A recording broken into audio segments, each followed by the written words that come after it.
ಹಾಗಾಗಿ ನಾವು ಬೇಗ ಬೇಗ ಬೇಗ ಬೇಗ ನಾವು ಕ್ಲುಪ್ತವಾಗಿ ಮಾಡಲಿಕ್ಕೆ ಪ್ರಯತ್ನ ಮಾಡ್ತಿದ್ದೀವಿ. ಹೊರಗಡೆ ತುಂಬ ಜನ ಇದ್ದೀರಿ, ಒಳಗಡೆ ಬನ್ನಿರಿ, ಜಾಗ ಇದೆ. ಇದ್ದಂಥವ್ರು ಸಹಾಯ ಮಾಡಿರಿ, ಚೇರ್ ಹಾಕಿರಿ, ಹೆಲ್ಪ್ ಮಾಡಿರಿ. ಮುಂದಕ್ಕೆ ಇರುವಂಥ ಕಾರ್ಯಕ್ರಮ ನಾವು ಮುಂದಕ್ಕೆ ಹೋಗೋಣ. ಅದಕ್ಕಿಂತ ಮುಂಚಿತವಾಗಿ ನಾವು ದೇವರ ವಾಕ್ಯ ಕೇಳೋದಕ್ಕೆ ಮುಂಚಿತವಾಗಿ ನಮ್ಮದಲ್ಲಿ ಸಿಸ್ಟರ್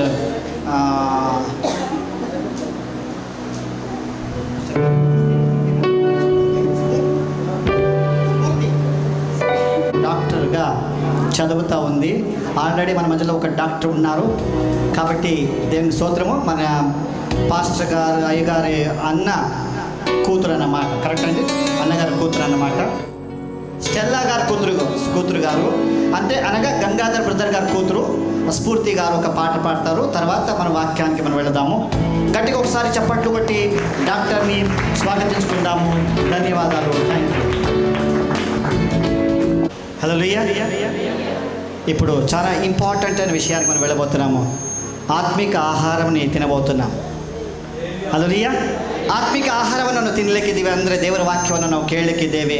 ದೇವರ ವಾಕ್ಯ ಕೇಳೋದು ನೀವೆಲ್ಲರೂ ನಿದ್ದೆ ಮಾಡ್ತಾ ದೇವರ ವಾಕ್ಯ ಕೇಳಿ, నిద్రపోతూ దేవుని వాక్యం వినండి.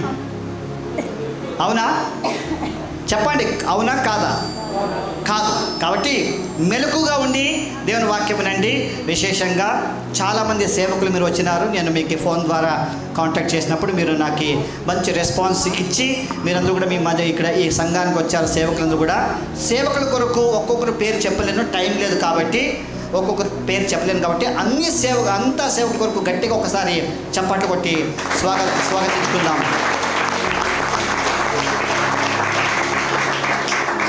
అందరికి ఒకటేసారి వెల్కమ్ చెప్పేస్తాను. ధన్యవాదాలు. Thank you. దాంతోపాటు మన మధ్యలో మనకందరికీ పరిచయం ఉన్న మన ప్రసాదయ్య గారు ఉన్నారు. ఆయన ఎప్పుడు వచ్చినా ఒక మంచి సందేశం టాపిక్తో వచ్చి వాక్యం చెప్తూ మనకి ప్రోత్సాహం చేస్తున్నారు. అయ్యగారు వచ్చారు. నేను ఎక్కువ సమయం తీసుకున్నట్టు గట్టిగా ఒకసారి ప్రసాదయ్య గారికి చప్పట్లు తట్టుతూ. ఇంతేనా? ఇంకోసారి, మరోసారి ఆయన లేచేంత వరకు. Yes, thank you. ధన్యవాదాలు. దేవుడు దీవించును గాక.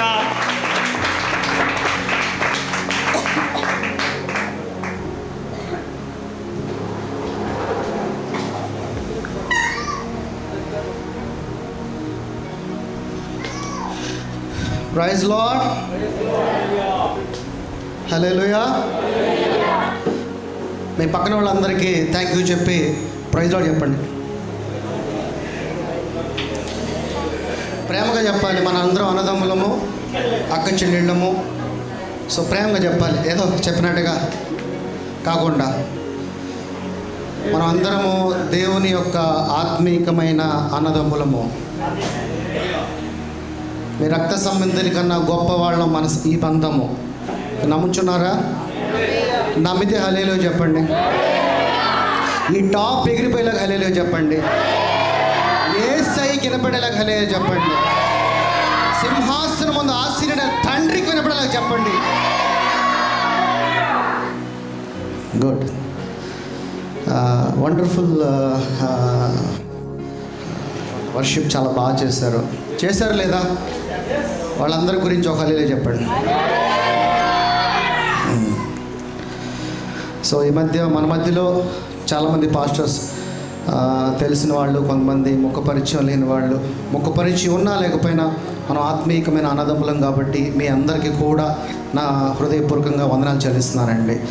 సో మీ ముందు చెప్పేంత గొప్ప సేవకుడిని అయితే నేను కాను. మీ ఎక్స్పీరియన్స్ ముందు నా ఎక్స్పీరియన్స్ చాలా చిన్నది. తగ్గింపబడిన వాడు హెచ్చింపబడను.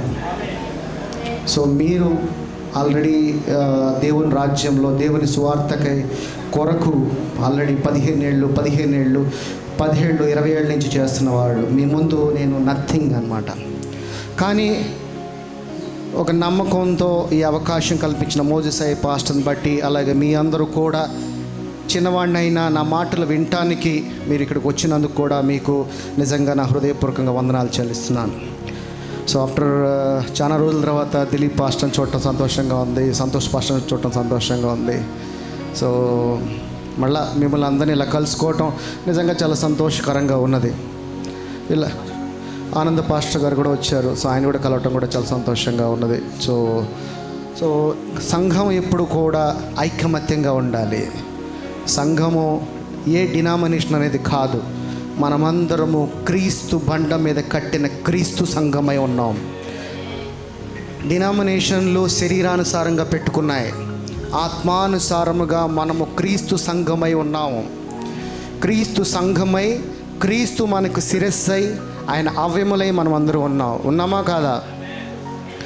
సో ఈరోజు ఈ అవకాశం ఈ విధంగా మిమ్మల్ని కలుసుకోవటం సో చాలా సంతోషంగా ఉంది. అలాగే ఎంతో దూరం నుంచి ప్రయాణం చేసి వచ్చిన రాంబాబు పాస్టర్ని వాళ్ళ యొక్క సంఘస్థులు దాదాపు 100 కిలోమీటర్లు 120 కిలోమీటర్స్ ఐ థింక్ అంత దూరం నుంచి ఇంత దూరం వచ్చి ఉన్నారు. సో వాళ్ళకు కూడా సంఘం తరపు నుంచి హృదయపూర్వకంగా వందనాలు చెల్లిస్తున్నాను. సో లాస్ట్ ఆదివారము మేమందరం కలిసి కోనసాగర వెళ్ళటం జరిగింది.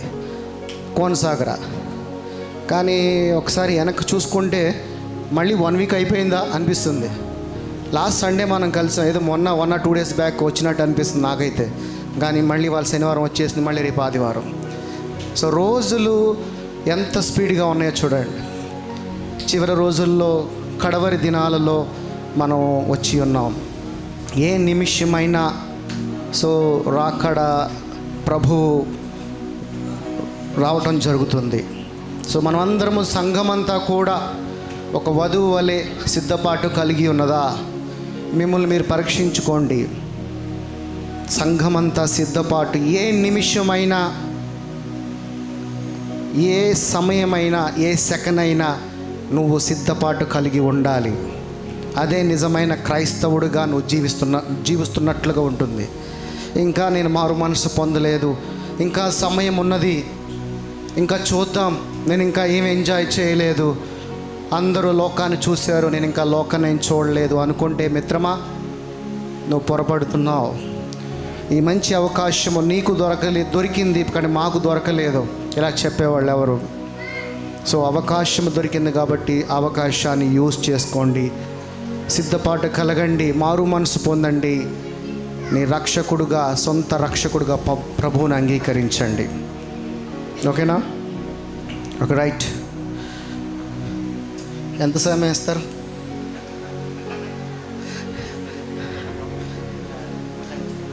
రైట్, 7:50 అంటే ఇప్పుడు అవుతుంది. నాకు కొంచెం సమయం కావాలి, కొంచెం సమయం తీసుకుంటాను. బాస్ అవుతుందా? వైర్ తీసుకున్నావా? Right, thank you.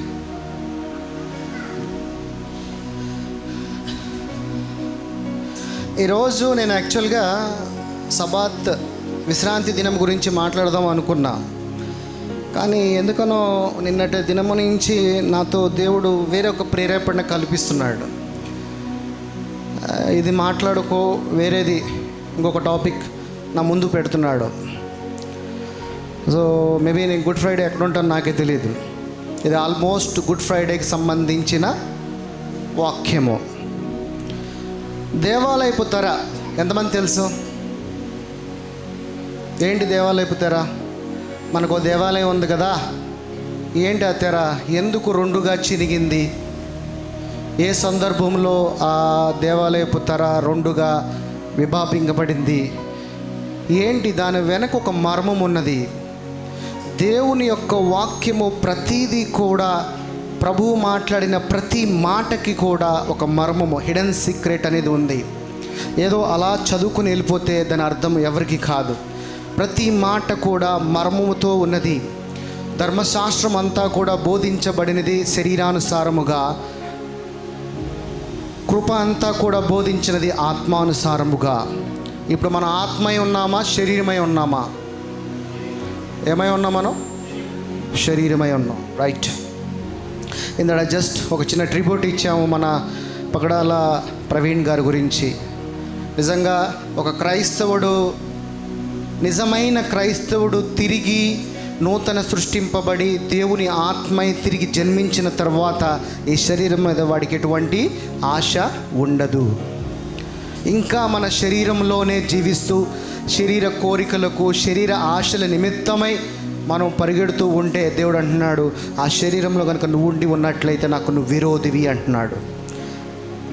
ఆ సహోదరి చెప్పింది, మేము సువార్తని చేయటానికి వచ్చాం, దేవుని యొక్క రాజ్యాన్ని ఎక్స్పాండ్ చేయటానికి వచ్చాం, మేమందరినీ క్షమిస్తున్నాం అన్నారు. అలాంటి క్షమాపణ గుణము అలాంటి పరిస్థితుల్లో ఒక క్రైస్తవుడే చేయగలడు. మరి ఈ రోజున మనల్ని మనం పరీక్షించుకుంటే నిజంగా అలా చేయగలమా లేదా? వేషధారులు మళ్ళీ క్రైస్తవులుగా అని చెప్పుకోవడం వల్ల ఎటువంటి ఉపయోగము లేదు. నువ్వు నిజమైన క్రైస్తవుడివి అయితే యేసు ప్రేమని నీ క్రియల ద్వారా కనపరచాలి. ఎవరి ద్వారా? క్రీస్తు ద్వారా ఆయన యొక్క క్రియలను నీ ద్వారా కనపరచాలి. అప్పుడు నువ్వు నిజమైన క్రైస్తవుడివి. నువ్వు ఎంతగా నేను క్రైస్తవుడిని అని చెప్పటం ద్వారా కాదు. చిన్న ఆపద రాగానే మనము సోలిపోతాం, మన విశ్వాసము కోల్పోతాం, రోగం బట్టి కోల్పోతాం. ఒక చిన్న సారాంశం చెప్తాను. మనం జీవిస్తున్నది ఎవరి ద్వారా? యేసయ్య ద్వారా. Very good. అంటే నువ్వు నీ శరీరంలో జీవిస్తున్నావు, కానీ జీవము ఎవరు? జీవం అంటే ఏంటి? ప్రాణము, అంతే కదా? జీవం అంటే ప్రాణము. ఇప్పుడు ఈ షెడ్లో మనం ఉన్నాము. షెడ్ గొప్పదా, మనం గొప్పవాళ్ళమా? మనం గొప్పవాళ్ళం. అలాగే మన శరీరం గొప్పదా, మనలో ఉన్న స్పిరిట్ గొప్పదా? అంటే జీవం గొప్పదా?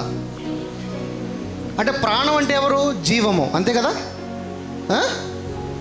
జీవము. మరి రోగం చూసి ఎందుకు భయపడుతున్నారు? రోగంలో లేదు కదా ప్రాణము. ప్రాణం ఎవరిలో ఉంది? యేసయ్యలో ఉన్నది. యేసయ్య మనకిచ్చున్నాడు. యేసయ్య జీవమై ఉన్నాడు. ఆయన మార్గము, సత్యము, జీవమై ఉన్నప్పుడు మరి రోగానికి ఎందుకు భయపడుతున్నావు? రోగంలో ప్రాణం లేదు కదా. ఎప్పుడైనా వచ్చిందా ఈ క్వశ్చన్ మార్క్? ఏమండి, అర్థమవుతుందా నేను చెప్పింది? నీ శరీరం దేవుడు ఏమై ఉందన్నాడు? తిరిగి జన్మించిన తర్వాత మృతి చెందింది అన్నాడు. అన్నాడా లేదా? నేను అన్నానా? వాక్యం చెప్తున్నాడా? వాక్యమే. నీ శరీరం మృతి చెందింది, నా ఆత్మై జీవించు అన్నాడు. నీ పూర్వ శరీరానికి శిరస్సై ఉన్నా అన్నాడు. మరి మన రోగానికి ఎందుకు భయపడుతున్నావు? అంటే రోగంలో జీవము లేదు. ఏం లేదు? మరి ఆ రోగానికి ఎందుకు సోలిపోతున్నావు? ఆయన ఆత్మై ఉన్నావు, ఆయన శక్తి కలిగి మనం ఉండాలి, కానీ శక్తి లేని వారుగా మనం ఉండటము కరెక్ట్ కాదు. అందుకనే వాక్యం అంటే జ్ఞానము. ఎంతగా నువ్వు జ్ఞానాన్ని వెతుకుతూ ఉంటావో నీ యొక్క ప్రతి దాంట్లో కూడా నీకు విడుదలను పొందుకుంటూ ముందుకు వెళ్తావు. సిద్ధరామయ్య తెలుసా మీ అందరికీ? తెలుసా? లేరు. వాళ్ళ ఆవిడ పేరు చెప్పండి అయితే.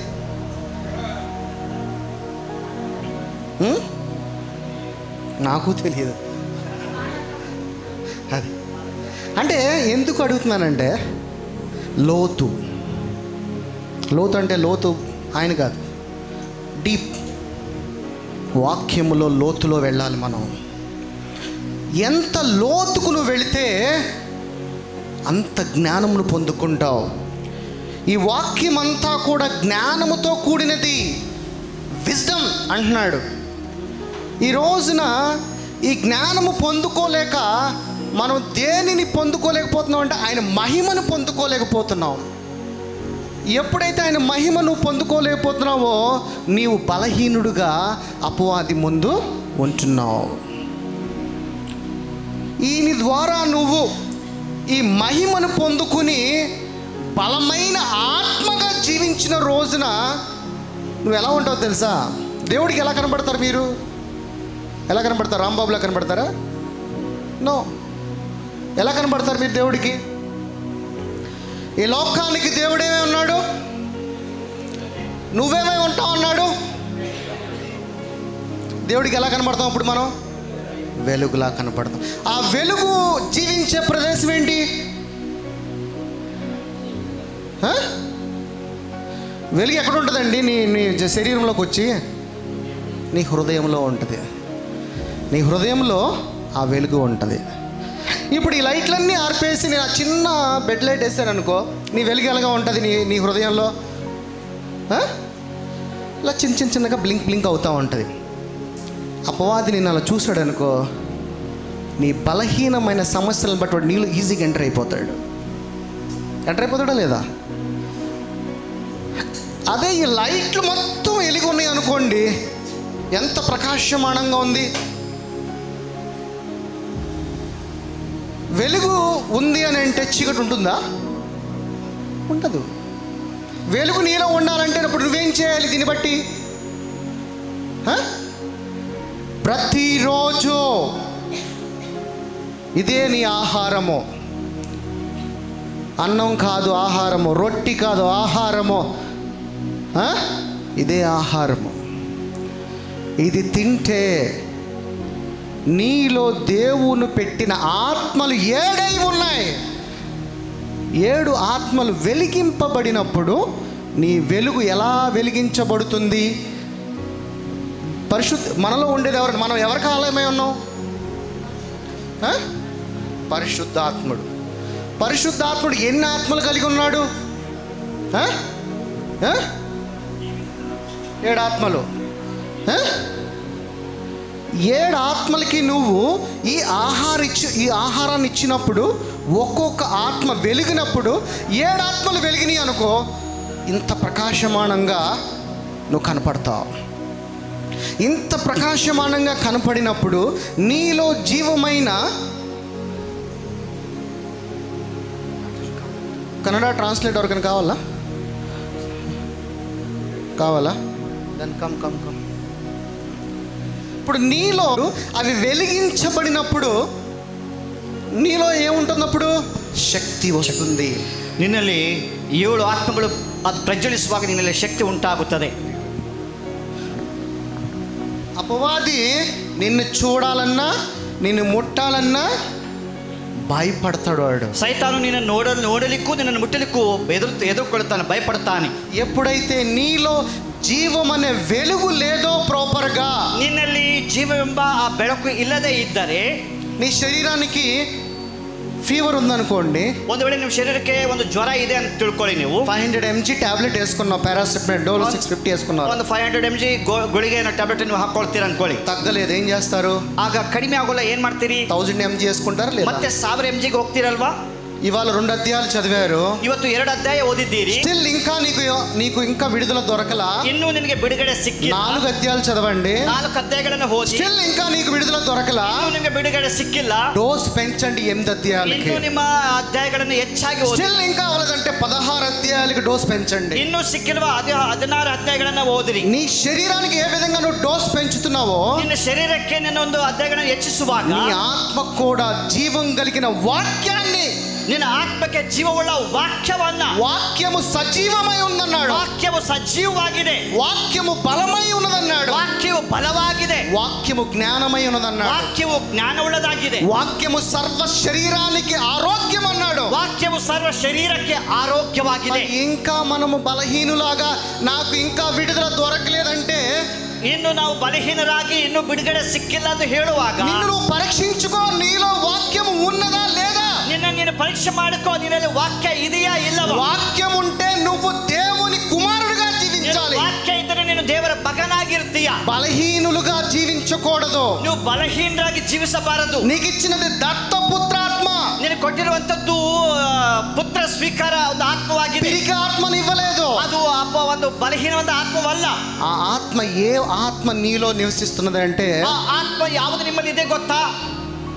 నీ కొరకు ప్రాణం పెట్టిన ఆత్మది, ನಿಮಗಾಗಿ ಪ್ರಾಣ ಕೊಟ್ಟಂತ ಆತ್ಮವಾಗಿದೆ. నిన్ను బతికించడానికి ఆయన భూమికే, ನಿನ್ನ ಬದುಕಿಸುವುದಕ್ಕಾಗಿ ಆತನ ಇಹಲೋಕಕ್ಕೆ తన్ను తాను తగ్గించుకుని, ತನ್ನನ್ನು ತಾನು ತಗ್ಗಿಸಿಕೊಂಡು, అందుకనే దేవుడు ఏమంటాడంటే, తగ్గింపబడిన వాడు హెచ్చింపబడను. ದೇವರ ವಾಕ್ಯ ಹೇಳ್ತದೆ, ತಗ್ಗಿಸಿಕೊಳ್ಳಲ್ಪಟ್ಟವರು ಹೆಚ್ಚಿಸಿಕೊಳ್ಳುತ್ತಾರೆ. దేవుడే తగ్గించుకున్నాడు, ದೇವರೇ ತಗ್ಗಿಸಿಕೊಂಡಿದ್ದಾನೆ. మనమెంత? ನಾವೆಷ್ಟು?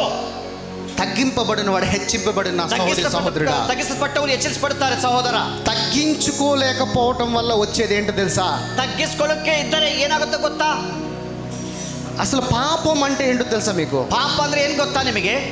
గర్వము. ಅದು ಗರ್ವ, ಅಹಂಕಾರ. ఎవరికైతే గర్వము అహంకారం ఉన్నదో, ಯಾರಿಗೆ ಗರ್ವ ಅಹಂಕಾರ ಇರುತ್ತದೋ, లూసిఫర్కి ఏముందండి? ಲೂಸಿಫರ್ಗೆ ಏನು ಉಂಟಾಯಿತು?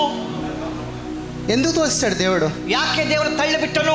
గర్వము గురించే. ಗರ್ವ ಕಾರಣದಿಂದ. దానికి క్షమాపణ లేదన్నాడు. ಅದಕ್ಕೆ ಕ್ಷಮಾಪಣೆ ಇಲ್ಲ ಎಂದು ಹೇಳ್ತಿದ್ದಾರೆ. శరీరానుగా ఏమన్నా చేయి, ಶರೀರ ಅನುಸಾರವಾಗಿ ಏನಾದರೂ ಮಾಡು, దేవుడు నిన్ను క్షమిస్తాడు, ప్రేమిస్తాడు. ದೇವರು ನಿನ್ನನ್ನು ಕ್ಷಮಿಸುತ್ತಾನೆ, ಪ್ರೀತಿಸುತ್ತಾನೆ. అహంభావంతో జీవిస్తే, ಅಹಂಕಾರದಿಂದ ಜೀವಿಸಿದರೆ లూసిఫర్ పట్టిన ఉగ్రత నీకు పడుతుంది. ಲೂಸಿಫರ್ಗೆ ಆದಂತ ಘಟನೆ ನಿನಗೂ ಆಗುತ್ತದೆ. సో అహంకారం అనేది నీలో ఉండకూడదు నా సహోదరుడా. ನಿನ್ನಲ್ಲಿ ಅಹಂಕಾರ ಇರಬಾರದು ಸಹೋದರ. ఈ జీవ గ్రంథము మొత్తము చెప్పేది ఒకటే. ಈ ಜೀವ ಗ್ರಂಥ ಅದು ಸ್ಪಷ್ಟವಾಗಿ ಹೇಳುವಂತ ಮಾತು ಒಂದೇ.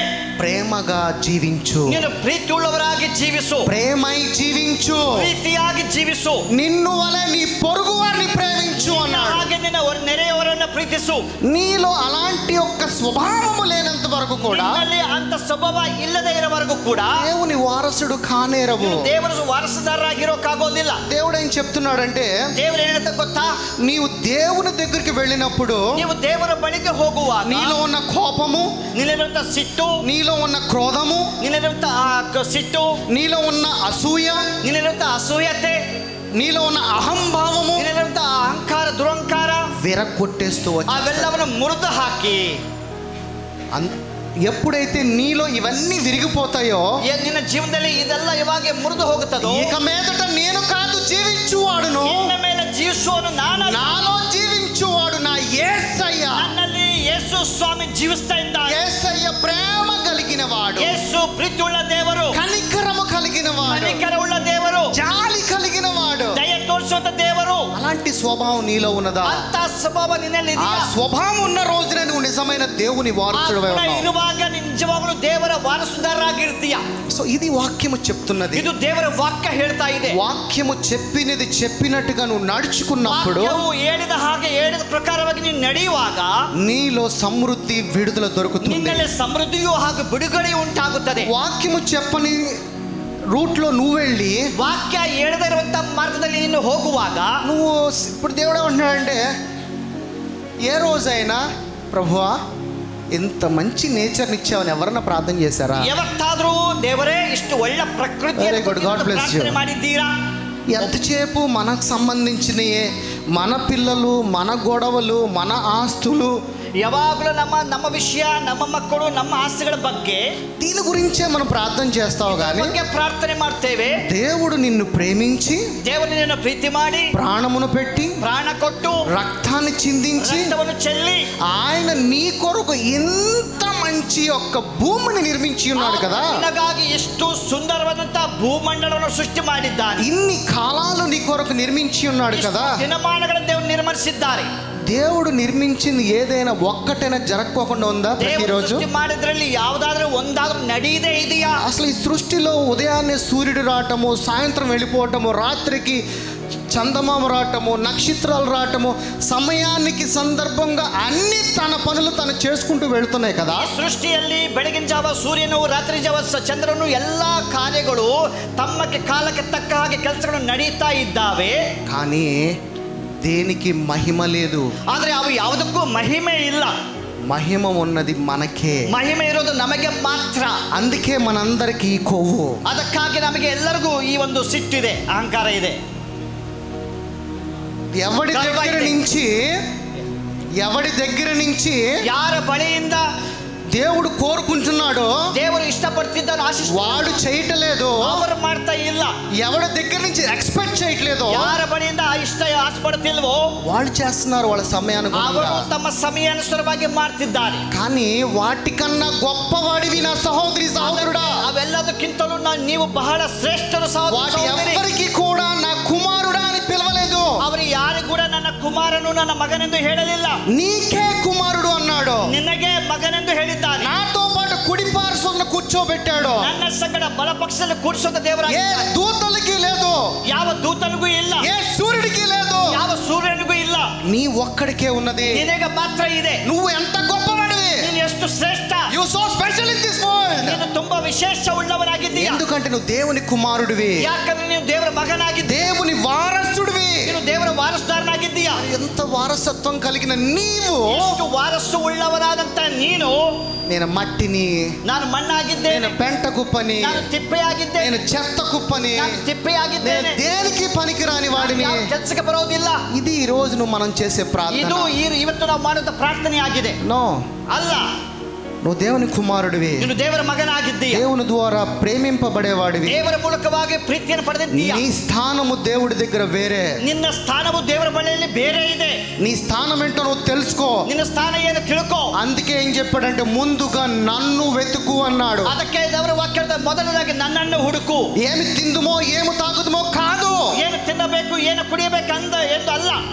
నువ్వు నన్ను వెతుకు. ನೀನು ನನ್ನನ್ನು ಹುಡುಕು. నన్ను వెతికితే ನನ್ನನ್ನು ಹುಡುಕಿದರೆ నువ్వు ఎవరో నీకు తెలుస్తుంది. ನೀನು ಯಾರೆಂಬುದಾಗಿ ನಿನಗೆ ಗೊತ್ತಾಗುತ್ತದೆ. నీవు నా కుమారుడివి అన్నాడు. ನೀನು ನನ್ನ ಕುಮಾರನಾಗಿದ್ದೀಯ. మరి ఆ కుమారుడిగా ఉన్నప్పుడు అధికారం ఉందా లేదా నీకు? కుమారನಾಗಿರುವಾಗ అధికార ಇದೆಯా ಇಲ್ವಾ? మరి ఇంకా సోలిపోతూ ఆ రోగము ఈ రోగము ఆ కష్టము ఈ చింత ఎందుకన్నావు? ಇನ್ನು ಸೋತು ಹೋಗಿ ಆ ರೋಗ ಈ ರೋಗ ಆ ಸೋಲು ಈ ಸೋಲು ಈ ಪ್ರಕಾರ ಯೋಚನೆ ಮಾಡ್ತಿದ್ದೀಯ. ఎందుకంటే జ్ఞానము కలిగిన వాక్యము నీకు ఇంకా అర్థం కాలేదు ಯಾಕಂದ್ರೆ కాబట్టి. ಜ್ಞಾನವುಳ್ಳ ವಾಕ್ಯ ನಿಮಗೆ ಇನ್ನೂ ಅರ್ಥವಾಗಲಿಲ್ಲ.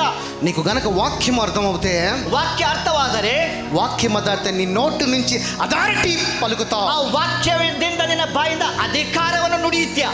దేవుడి యొక్క వాక్యాన్ని కమాండ్ గా పలుకుతావు. ದೇವರ ಒಂದು ವಾಕ್ಯವನ್ನು ನೀನು ಘೋಷಣೆ ಮಾಡ್ತೀಯ. నీకు వాక్యం అర్థం కాకపోతే, ವಾಕ್ಯ ಅರ್ಥ ಆಗಿಲ್ಲ ಅಂದ್ರೆ, యేసయ్యా ప్లీజ్ ఇవ్వ, యేసయ్యా యేసయ్య ದಯಮಾಡಿ ಕೊಡು ಸ್ವಾಮಿ, యేసయ్యా యేసయ్య నీకు మొర పెట్టుకుంటున్నానయ్యా, ವಿಜ್ಞಾಪನೆ ಮಾಡ್ತಿದ್ದೇನೆ, నా మొరను ఆలకించయ్యా. ವಿಜ್ಞಾಪನೆ ಕೇಳು. ఇది కాదు ప్రార్థన. ಇದು ಅಲ್ಲ ಪ್ರಾರ್ಥನೆ. యేసయ్యా యేసయ్య లాజరు విషయంలో ఏమని ప్రార్థన చేశాడు? ಲಾಜರನ ವಿಷಯದಲ್ಲಿ ಏನೆಂದು ಪ್ರಾರ್ಥನೆ దేవా ಮಾಡಿ, దీవించినందుకు నీకు స్తోత్రము. ದೇವರೇ ನೀನು ಆಶೀರ್ವಾದ ಮಾಡೋದಕ್ಕಾಗಿ అడిగి వాటికంటే ముందుగా పొందుకున్నామని నమ్ము అంటున్నాడు. ಹೇಳೋದಕ್ಕಿಂತಲೂ ಮುಂಚಿತವಾಗಿ ಹೊಂದಿದ್ದೇನೆ ಎಂಬುದಾಗಿ ఈ ನಂಬು. విధమైన ప్రార్థన దేవుడు నిన్ను అడుగుతున్నాడు. ಈ ಪ್ರಕಾರ ಪ್ರಾರ್ಥನೆ ದೇವರು ಕೇಳುತ್ತಿದ್ದಾನೆ. నీకు ఆల్రెడీ అన్ని ఇచ్చేశాడు. ನಿನಗೆ ಈಗಾಗಲೇ ಎಲ್ಲವನ್ನೂ ದೇವರು ಕೊಟ್ಟಿದ್ದಾನೆ. ఇది నాకు ఇచ్చాడు, నేను తీసుకున్నా. ಇದು ನಾನು ಕೊಟ್ಟಿದ್ದೇನೆ ಅಂತ కానీ ತೆಗೆದುಕೊಂಡಿದ್ದೇನೆ. మన ప్రార్థన ఇవ్వు అని అడుగుతున్నాం. ఎంత డిఫరెన్స్ ఉంది? ನಮ್ಮ ಪ್ರಾರ್ಥನೆ ಏನಿದೆ, ಕೊಡು ಅಂತ ಕೇಳ್ತಾ ಇದ್ದೇವೆ. యేసయ్య చెప్తున్నాడు ఆల్రెడీ ఇట్ ఇస్ దేర్, అంటున్నాడు. ಹೇಳ್ತಿದ್ದಾರೆ, ಇಲ್ಲಿ ಇದೆ, ನೀನು ತೆಗೆದುಕೋ. కానీ నువ్వేంటి నాకు ఇవ్వవా? ಆದ್ರೆ ನೀನೇನು ನನಗೆ ಕೊಡು ಸ್ವಾಮಿ, నీకు ఇష్టమైతే నన్ను ముడతావా? ನಿನಗೆ ಇಷ್ಟ ಆದ್ರೆ ನನ್ನ ಮುಟ್ಟುತ್ತೀಯಾ? నాకు ఇష్టమై నిన్ను ముట్టాను ನನಗೆ అన్నాడు. ಇಷ್ಟವಿದೆ, ನಿನ್ನನ್ನು ಮುಟ್ಟುತ್ತಾ ಇದ್ದೆ. అప్పటికి ఇంకా అభిషేకించలా యేసయ్య. ಆಗ ಇನ್ನು ಯೇಸು ಸ್ವಾಮಿಗೆ ಅಭಿಷೇಕ ಆಗಿಲ್ಲ. అభిషేకించిన తర్వాత యేసయ్య తీసుకో అంటున్నాడు. ಅಭಿಷೇಕ ಆದಂತ ದೇವರು ಹೇಳ್ತಿದ್ದ, ತೆಗೆದುಕೋ, తెలుసుకో, ತೆಗೆದುಕೋ. వాక్యాన్ని అర్థం చేసుకో, ಆ ವಾಕ್ಯವನ್ನು ಅರ್ಥ ಮಾಡಿಕೋ. ప్రభు మనసును తెలుసుకో. ದೇವರ ಹೃದಯವನ್ನು ನೀನು ಬಲ್ಲವನಾಗಿರು. వాక్యము జీవము గలదై, ವಾಕ್ಯವು ಜೀವವುಳ್ಳದಾಗಿ, జ్ఞానము కలదై. ಜ್ಞಾನವುಳ್ಳದಾಗಿ. ఎందుకంటే ಯಾಕಂದರೆ దేవుని యొక్క జ్ఞానము చాలా అనంతము. ದೇವರ ಒಂದು ಜ್ಞಾನವು ಅದು ಅನಂತವಾಗಿದೆ. శరీరానుసారంగా ఈ భూమికి వచ్చిన తర్వాత, ಶರೀರಾನುಸಾರವಾಗಿ ಈ ಭೂಲೋಕಕ್ಕೆ ಬಂದ ನಂತರ, నీవు నీ తల్లి గర్భములో పుట్టక మునుపున్న జ్ఞానము గురించి దేవుణ్ణి అడుగు. ನೀವು ನಿನ್ನ ತಾಯಿಯ ಗರ್ಭದಲ್ಲಿ ಹುಟ್ಟೋದಕ್ಕಿಂತ ಮುಂಚಿತವಾಗಿ ಆ ಜ್ಞಾನವನ್ನು ದೇವರ ಬಳಿಗೆ ಕೇಳು. శరీరానుసారంగా పుట్టిన జ్ఞానము వెర్రితనము అన్నాడు. ಶರೀರಾನುಸಾರವಾಗಿ ಹುಟ್ಟಿದಂತ ಜ್ಞಾನವದು ವ್ಯರ್ಥವಾಗಿದೆ. ఆ జ్ఞానమును బట్టే, ಆ ಜ್ಞಾನದಿಂದಲೇ ఏదైతే మనము జ్ఞానం అనుకుని పరిగెడుతుందో లోకమంతా, ಲೋಕವು ಯಾವುದು ಜ್ಞಾನವನ್ನು ಹಿಂದೆ ಓಡ್ತಾ ಇದೆಯೋ ఆ లోక జ్ఞానము ಆ ಲೋಕ ಜ್ಞಾನವು నిన్ను అప్పుల్లో పడేస్తుంది, ನಿನ್ನನ್ನು ಸಾಲದಲ್ಲಿ ದೊಬ್ಬ ತಳ್ಳುತ್ತದೆ, నిన్ను రోగంలో పడేస్తుంది, ನಿನ್ನನ್ನು ರೋಗದಲ್ಲಿ ಬೀಳಿಸುತ್ತದೆ, నిన్ను దేవుడికి దూరంగా జీవింపజేస్తుంది. ನಿನ್ನನ್ನು ದೇವರಿಂದ ದೂರ ಮಾಡುತ್ತದೆ. ఏ జ్ఞానము? ಯಾವ ಜ್ಞಾನ? రొద్దిన లెగిసగా నుంచి నువ్వు పరిగెత్తే జ్ఞానము. ಬೆಳಗ್ಗೆ ಎದ್ದ ತಕ್ಷಣ ನೀನು ಓಡಾಡುವಂತ ಜ್ಞಾನ. ఆ జ్ఞానం ఏం చేస్తుంది? నిన్ను ಆ ಜ್ಞಾನ ಏನು ಮಾಡ್ತದೆ? ನಿನ್ನನ್ನ దేవునికి దూరము చేస్తుంది. ದೇವರಿಂದ ನೀನು ದೂರ ಮಾಡುತ್ತದೆ. మనమేమనుకున్నాం? ఆ జ్ఞానము గొప్పది అనుకుంటున్నాము. ನಾವು ಏನು ಅನ್ಕೊಳ್ತೀವಿ? ಆ ಜ್ಞಾನವು ಬಹಳ ಶ್ರೇಷ್ಠ ಎಂದು. దేవుడు చెప్తున్నాడు ఆ జ్ఞానము వెర్రితనము అంటే. ದೇವರು ಹೇಳ್ತಿದ್ದಾನೆ, ಆ ಜ್ಞಾನವು ಅದು ವ್ಯರ್ಥವಾಗಿದೆ. నీ ప్రార్థనలో, ನಿನ್ನ నా ಪ್ರಾರ್ಥನೆಯಲ್ಲಿ, తల్లి గర్భములో రూపింపబడక మునిపే ತಾಯಿಯ ಗರ್ಭದಲ್ಲಿ ಸೃಷ್ಟಿಯಾಗಿಂತ ಮುಂಚಿತವಾಗಿ నన్ను ఎరుగుదు అని చెప్పావు కదా తండ్రి. ನಾನು ತಿಳ್ಕೊಂಡಿದ್ದೆ ಎಂಬುದಾಗಿ ಹೇಳಿದೀರ. నాకు ఆ జ్ఞానమును దయచేయి. ನನಗೆ ಆ ಜ್ಞಾನವನ್ನು నాకు జ్ఞానము పరలోక రాజ్యము నుంచి వచ్చును గాక. ಜ್ಞಾನವು ಪರಲೋಕ ರಾಜ್ಯದ ఈ లోక జ్ఞానము నాకు వద్దు యేసయ్య. ಜ್ಞಾನವು ಬೇಡ యేసయ్య. ನನಗೆ ಜ್ಞಾನವು నాకు పరలోక హై కమాండ్ నుంచి రావాలి. ನನಗೆ ಪರಲೋಕದಿಂದ ಬರಬೇಕು. నాకు ఈ భూలోక జ్ఞానము వద్దు యేసయ్య. ನನಗೆ ಈ ಭೂಲೋಕದ ಜ್ಞಾನ ಬೇಡ. ఈ జ్ఞానము నీకు వేరే అయితే అది నాకు వద్దే వద్దు. ఈ జ్ఞಾನವು ನಿನಗೆ ವ್ಯರ್ಥವೆಂದರೆ ನನಗೆ ಅದು ಬೇಡ ಸ್ವಾಮಿ. పరలోక రాజ్యంలో ఉన్న జ్ఞానము నాకు, ಪರಲೋಕದ ಜ್ಞಾನ ನನಗೆ ಬೇಕು. నాకు సహాయము దయచేయి ನನಗೆ యేసయ్య. ಸಹಾಯ ಮಾಡು. రైట్, ఇది జస్ట్ ఉపోద్ఘాతం చెప్పాను. ಇದು ಸುಮ್ಮನೆ ನಿಮಗೆ ಒಂದು ಉದಾಹರಣೆಗೆ ವಿಷಯಗಳನ್ನು ಹೇಳ್ತಿದ್ದೇನೆ. ఇప్పుడు అసలైన వాక్యంలోకి వెళ్దాం. ಈಗ ನಿಜವಂತ ವಾಕ್ಯಕ್ಕೆ ನಾನು ಹೋಗ್ತೇನೆ. వాక్యంలోకి వెళ్ళే ముందు ವಾಕ್ಯಕ್ಕೆ ಹೋಗೋದಕ್ಕಿಂತ ಮುಂಚಿತವಾಗಿ ఒక చిన్న లేఖనము తీసి ಒಂದು ಚಿಕ್ಕ ವಾಕ್ಯವನ್ನು ನಾವು ಓದಿ. సో ఎందుకు ఒక 2-3 డేస్ నుంచి నా మనసు బాగా కలిచి వేస్తుంది. ಯಾಕೋ ನನಗೆ 2-3 ದಿನಗಳಿಂದ ನನ್ನ ಹೃದಯ ಕಳವಳದಲ್ಲಿದೆ. ఎందుకంటే సువార్త కోసము ప్రతి సేవకుడు తన కుటుంబాన్ని, తన పిల్లలని సాక్రిఫైస్ చేసి సువార్తలో పరిగెడుతూ ఉంటాడు. ಸುವಾರ್ತೆಗಾಗಿ ಸೇವಕರು ತನ್ನ ಕುಟುಂಬವನ್ನ ತ್ಯಾಗ ಮಾಡಿ ಸುವಾರ್ತೆಗಾಗಿ ಓಡುತ್ತಾ ಇದ್ದಾರೆ. మరి అలాంటి సువార్తకుడికి దేవుడు ఎలా తోడై ఉన్నాడు? ಅಂತ ಸೇವಕರಿಗೆ ದೇವರು ಯಾವ ಪ್ರಕಾರವಾಗಿ ಜೊತೆಯಾಗಿದ್ದಾನೆ? ఒక వచనం చూసి వాక్య లేఖనంలోకి ಒಂದು వెళ్దాం. ವಾಕ್ಯವನ್ನು ಕೇಳಿ ನಾವು ನೋಡೋಣ. ಹೆಜ್ಕೀಯೇಲ್ ಬರೆದ ಪುಸ್ತಕ 35ನೇ ಅಧ್ಯಾಯ 6వ వచనము, 40ನೇ ವಾಕ್ಯ. 35 6వ వచనము, 6ನೇ ವಾಕ್ಯ. ఎవరైనా చదువుతారా? ಯಾರಾದ್ರೂ ಓದಿ ಕನ್ನಡ. 35:6. ಹಾ,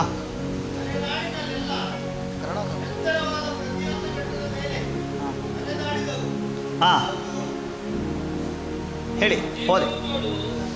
నా జీవము తోడు నేను నిన్ను రక్తముగా చేసేదను, రక్తము నిన్ను తరుమును, రక్తము నీకిష్టమైన ఆగా గనుక రక్తమే నిన్ను తరుమును. ఇక్కడ ఏమంటున్నాడంటే, ఏ రక్తం అయితే, రక్తంలో ఏముంటుందండి? ರಕ್ತದಲ್ಲಿ ಏನಿದೆ? ఏ రక్తం అయితే, ಯಾವ ರಕ್ತವಾದರೂ పరిశుద్ధ రక్తమును ముట్టుతుందో, ಪರಿಶುದ್ಧ ರಕ್ತವನ್ನು ಮುಟ್ಟುತ್ತದೋ, తండ్రి ఏమంటున్నాడంటే, ఆ రక్తమును ముట్టిన పరిశుద్ధ రక్తమును నేను తరిమి కొడతానండి. ತಂದೆ ಹೇಳುವಂತ ಮಾತು, ಆ ಮುಟ್ಟಿದಂತ ಪರಿಶುದ್ಧ ರಕ್ತವನ್ನು ತಂದೆ ఆ రక్తమును తరిమి కొడతానంటున్నాడు. ರಕ್ತವನ್ನು ಓಡಿಸುತ್ತೇನೆಂಬುದಾಗಿ ಹೇಳ್ತಿದ್ದ. తండ్రి నీకు తోడై ఉన్నాడు. ತಂದೆ ನಿನಗೆ ಜೊತೆಯಾಗಿದ್ದಾನೆ. ఏ అశుద్ధమైన రక్తము, ಯಾವ ಅಶುದ್ಧವಾದಂತ ರಕ್ತವು నిన్ను ముట్టనివ్వడు అంటున్నాడు. ನಿನ್ನನ್ನು ಮುಟ್ಟಲಿಕ್ಕೆ ಬಿಡುವುದಿಲ್ಲ. యెహోవా నీకు కంచె, ನಿನಗೆ ಆತನು ನಿನಗೆ ಬೇಲಿಯಾಗಿದ್ದಾನೆ. దూతలతో నిన్ను కాపాడుతూనే ఉంటాడు. ದೂತರ ಮೂಲಕವಾಗಿ ಕಾಪಾಡುತ್ತಾನೆ. సో ನಿನ್ನನ್ನ పోషించేవాడుగా, ಆತನು ಪೋಷಿಸುತ್ತಾನೆ, దీవించేవాడుగా, ಆಶೀರ್ವಾದ ಮಾಡುತ್ತಾನೆ, బలపరిచేవాడుగా, ಬಲಪಡಿಸುತ್ತಾನೆ, జ్ఞానం ఇచ్చేవాడుగా, ಜ್ಞಾನ ಕೊಡುತ್ತಾನೆ, నిన్ను నడిపిస్తూనే ఉంటాడు. ನಿಮ್ಮನ್ನು ನಡೆಸುತ್ತಾ ಇರುತ್ತಾನೆ ದೇವರು. మత్తయి సువార్త 27వ అధ్యాయము, ಮತ್ತಾಯ ಸುವಾರ್ತೆ 27ನೇ ಅಧ್ಯಾಯ 50వ వచనము, 50ನೇ ವಾಕ್ಯ. మత్తయి సువార్త 27ನೇ ಅಧ್ಯಾಯ. ఇక్కడ ఏమంటున్నాడు? ಇಲ್ಲಿ ಏನ್ ಹೇಳ್ತಿದ್ದಾರೆ? యేసు మరలా బిగ్గరగా కేక వేసి ప్రాణము విడిచెను. ಯೇಸು ತಿರುಗಿ ಮಹಾಧ್ವನಿಯಿಂದ ಕೂಗಿ ಪ್ರಾಣ ಬಿಟ್ಟನು. అప్పుడు దేవాలయపు తెర పైనుండి క్రింది వరకు రెండుగా చినిగెను, భూమి వణికెను, బండలు బద్దలాయెను. ಬಂಡೆಗಳು ಸೀಳಿ ಹೋದವು. అసలు ఏంటి సంఘం ఏంటి? ಈ ಸನ್ನಿವೇಶ ಏನು? ఈ సంఘం ఏంటి? ఈ తెర ఏంటి? ಈ ಒಂದು ತೆರೆ ಏನು? ಈ ಸನ್ನಿವೇಶ ಏನು? ఎందుకు అసలు ఈ తెర? ಈ ತೆರೆ ಯಾರಿಗಾಗಿ? ఎందుకు ఆ తెర రెండుగా చీలింది? ఈ ತೆರೆ ಯಾಕೆ ಈ ಭಾಗವಾಗಿ ಕಾದು ತೆರೆ? దేవుడు మాటలో ఒక మర్మం ఉన్నది. ದೇವರ ಮಾತಲ್ಲಿ ರಹಸ್ಯ ಇದೆ. దేవుని యొక్క వాక్యంలో ఒక ప్రణాళిక ఉంది. ದೇವರ ವಾಕ್ಯದಲ್ಲಿ ಉದ್ದೇಶ ಇದೆ, ಸಂಕಲ್ಪ ಇದೆ. ఈ రోజు అదే మనం చూడబోతున్నాం. ಇವತ್ತು ನಾವು ಅದನ್ನು ನೋಡ್ಲಿಕ್ಕಿದ್ದೇವೆ. దేవాలయం ఉంది, ದೇವಾಲಯ ಇದೆ. దానిలో ఉన్న తెర ఎప్పుడైతే యేసయ్య ప్రాణం విడిచినప్పుడు ఆ తెర రెండుగా, ಆ ದೇವಾಲಯದಲ್ಲಿ ಯೇಸು ಸ್ವಾಮಿ ಪ್ರಾಣ ಬಿಡುವಾಗ ದೇವದಂತಹ ಒಂದು ಪರದೆಯು ಎರಡಾಗಿ చినిగెను, ಹರಿದು ಹೋಯಿತು ಎಂಬುದನ್ನು ನೋಡ್ತಿದ್ದೇವೆ. ಆ ದೇವಾಲಯದಲ್ಲಿ ఆవరణ, ಅಲ್ಲಿ ಹೊರಾಂಗಣ, పరిశుద్ధ ఆవరణ, ಪರಿಶುದ್ಧ ಸ್ಥಳ, అతి పరిశుద్ధ స్థలం, ಮಹಾಪರಿಶುದ್ಧ ಸ್ಥಳ. ఒక యాజకుడు ఒక్కడే, ಒಬ್ಬ ಯಾಜಕನು ಮಾತ್ರ ఆ పరిశుద్ధ స్థలంలోకి ಆ వెళ్ళగలడు. ಮಹಾಪರಿಶುದ್ಧ ಸ್ಥಳಕ್ಕೆ ಹೋಗಬೇಕು. అతి పరిశుద్ధ స్థలంలోకి ఎవరికి కూడా అధికారం లేదు. ಮಹಾಪರಿಶುದ್ಧ ಸ್ಥಳಕ್ಕೆ ಯಾರೂ ಹೋಗಬಾರ್ದು. సంవత్సరంలో ఒక్కసారి ವರ್ಷದಲ್ಲಿ ಒಂದು ಸಲ ఆ ప్రధాన యాజకుడు వెళ్ళటానికి అధికారం ఉన్నది. ಆ ಮಹಾಯಾಜಕರು ಹೋಗಲಿಕ್ಕೆ ಅಧಿಕಾರ ಇದೆ.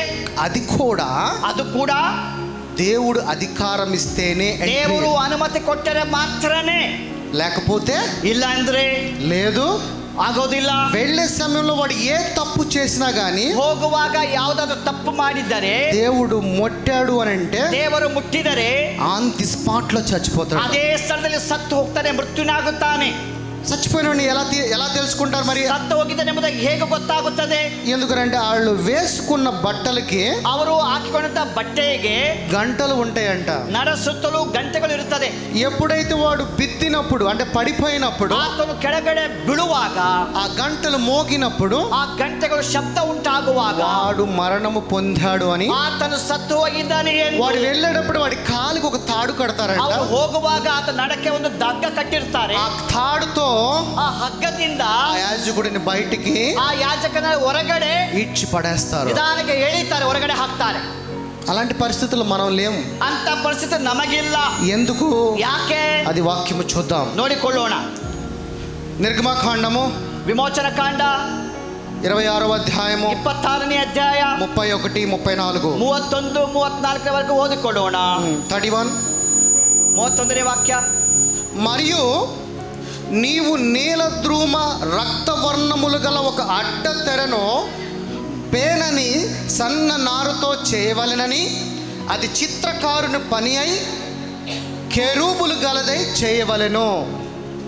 ಓದಿಕೊಳ್ಳೋಣ ಕನ್ನಡದಲ್ಲಿ ಬೇಗ. ಉರಿ ನಾಡಿನ ಬಟ್ಟೆಯಲ್ಲಿ ನೀರಿನ ದುಂಬ್ರ ರಕ್ತವನ್ನವುಳ್ಳ ದಾರದಿಂದ ಕೆರಬಿಗಳನ್ನು ಚಮತ್ಕಾರವಾಗಿ ಕಸೂದಿ ಹಾಕಿ ಒಂದು ತೆರೆಯನ್ನು ಮಾಡಿಸಬೇಕು. ఎవరితో చేయించాలంటే అది ಯಾರ ಮೂಲಕವಾಗಿ ಮಾಡಿಸಬೇಕು? ಅದನ್ನ ఒక చిత్రకారునితో చేయించాలి. ಚಿತ್ರಗಾರನಿಂದ ಮಾಡಿಸಬೇಕು. వాటి మీద కెరూబులు ఉండాలి. ಅದರ ಮೇಲೆ ಕೆರೂಬಿಗಳಿರಬೇಕು. ఎందుకని చిత్రకారునితో చేయించాలంటే? ಯಾಕೆ ಚಿತ್ರಗಾರನ ಮೂಲಕವಾಗಿ ಉಂಟು ಮಾಡಬೇಕು ಅದನ್ನ? మామూలుగా సాధారణವಾಗಿ చీర చేనేత చేతితో నేతే చీరకి ఎంత ఉంటుంది? 1 లక్ష రూపాయలు ఉందనుకోండి. ಸೀರೆ ಕೈಯಿಂದ ನೇಯುವಾಗ 1 ಲಕ್ಷ ರೂಪಾಯಿ ಇರಬಹುದು. మిషన్ మీద చేస్తే ಮಿಷಿನ್ ಅಲ್ಲಿ ನೇಯುವಾಗ 50,000 ఉంటుంది. 50,000 ఇరಬಹುದು.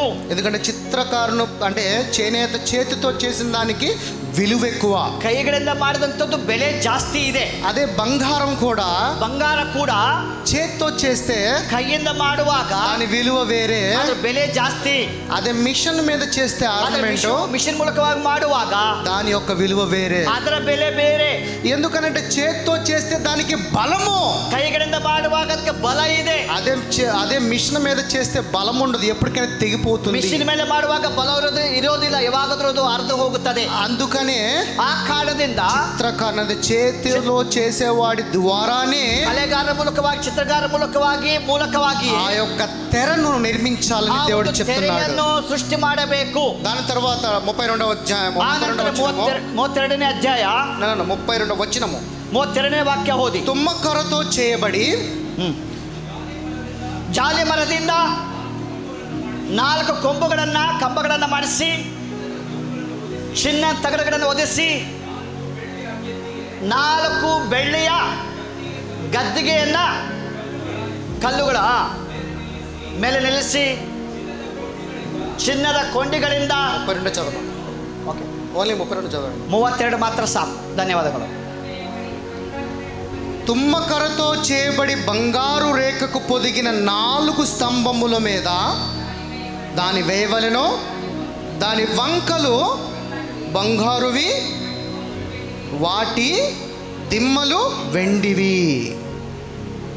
అంటే ఇక్కడ ఏంటి ಅಂದ್ರೆ ಈಗ ಇಲ್ಲೇನಿದೆ?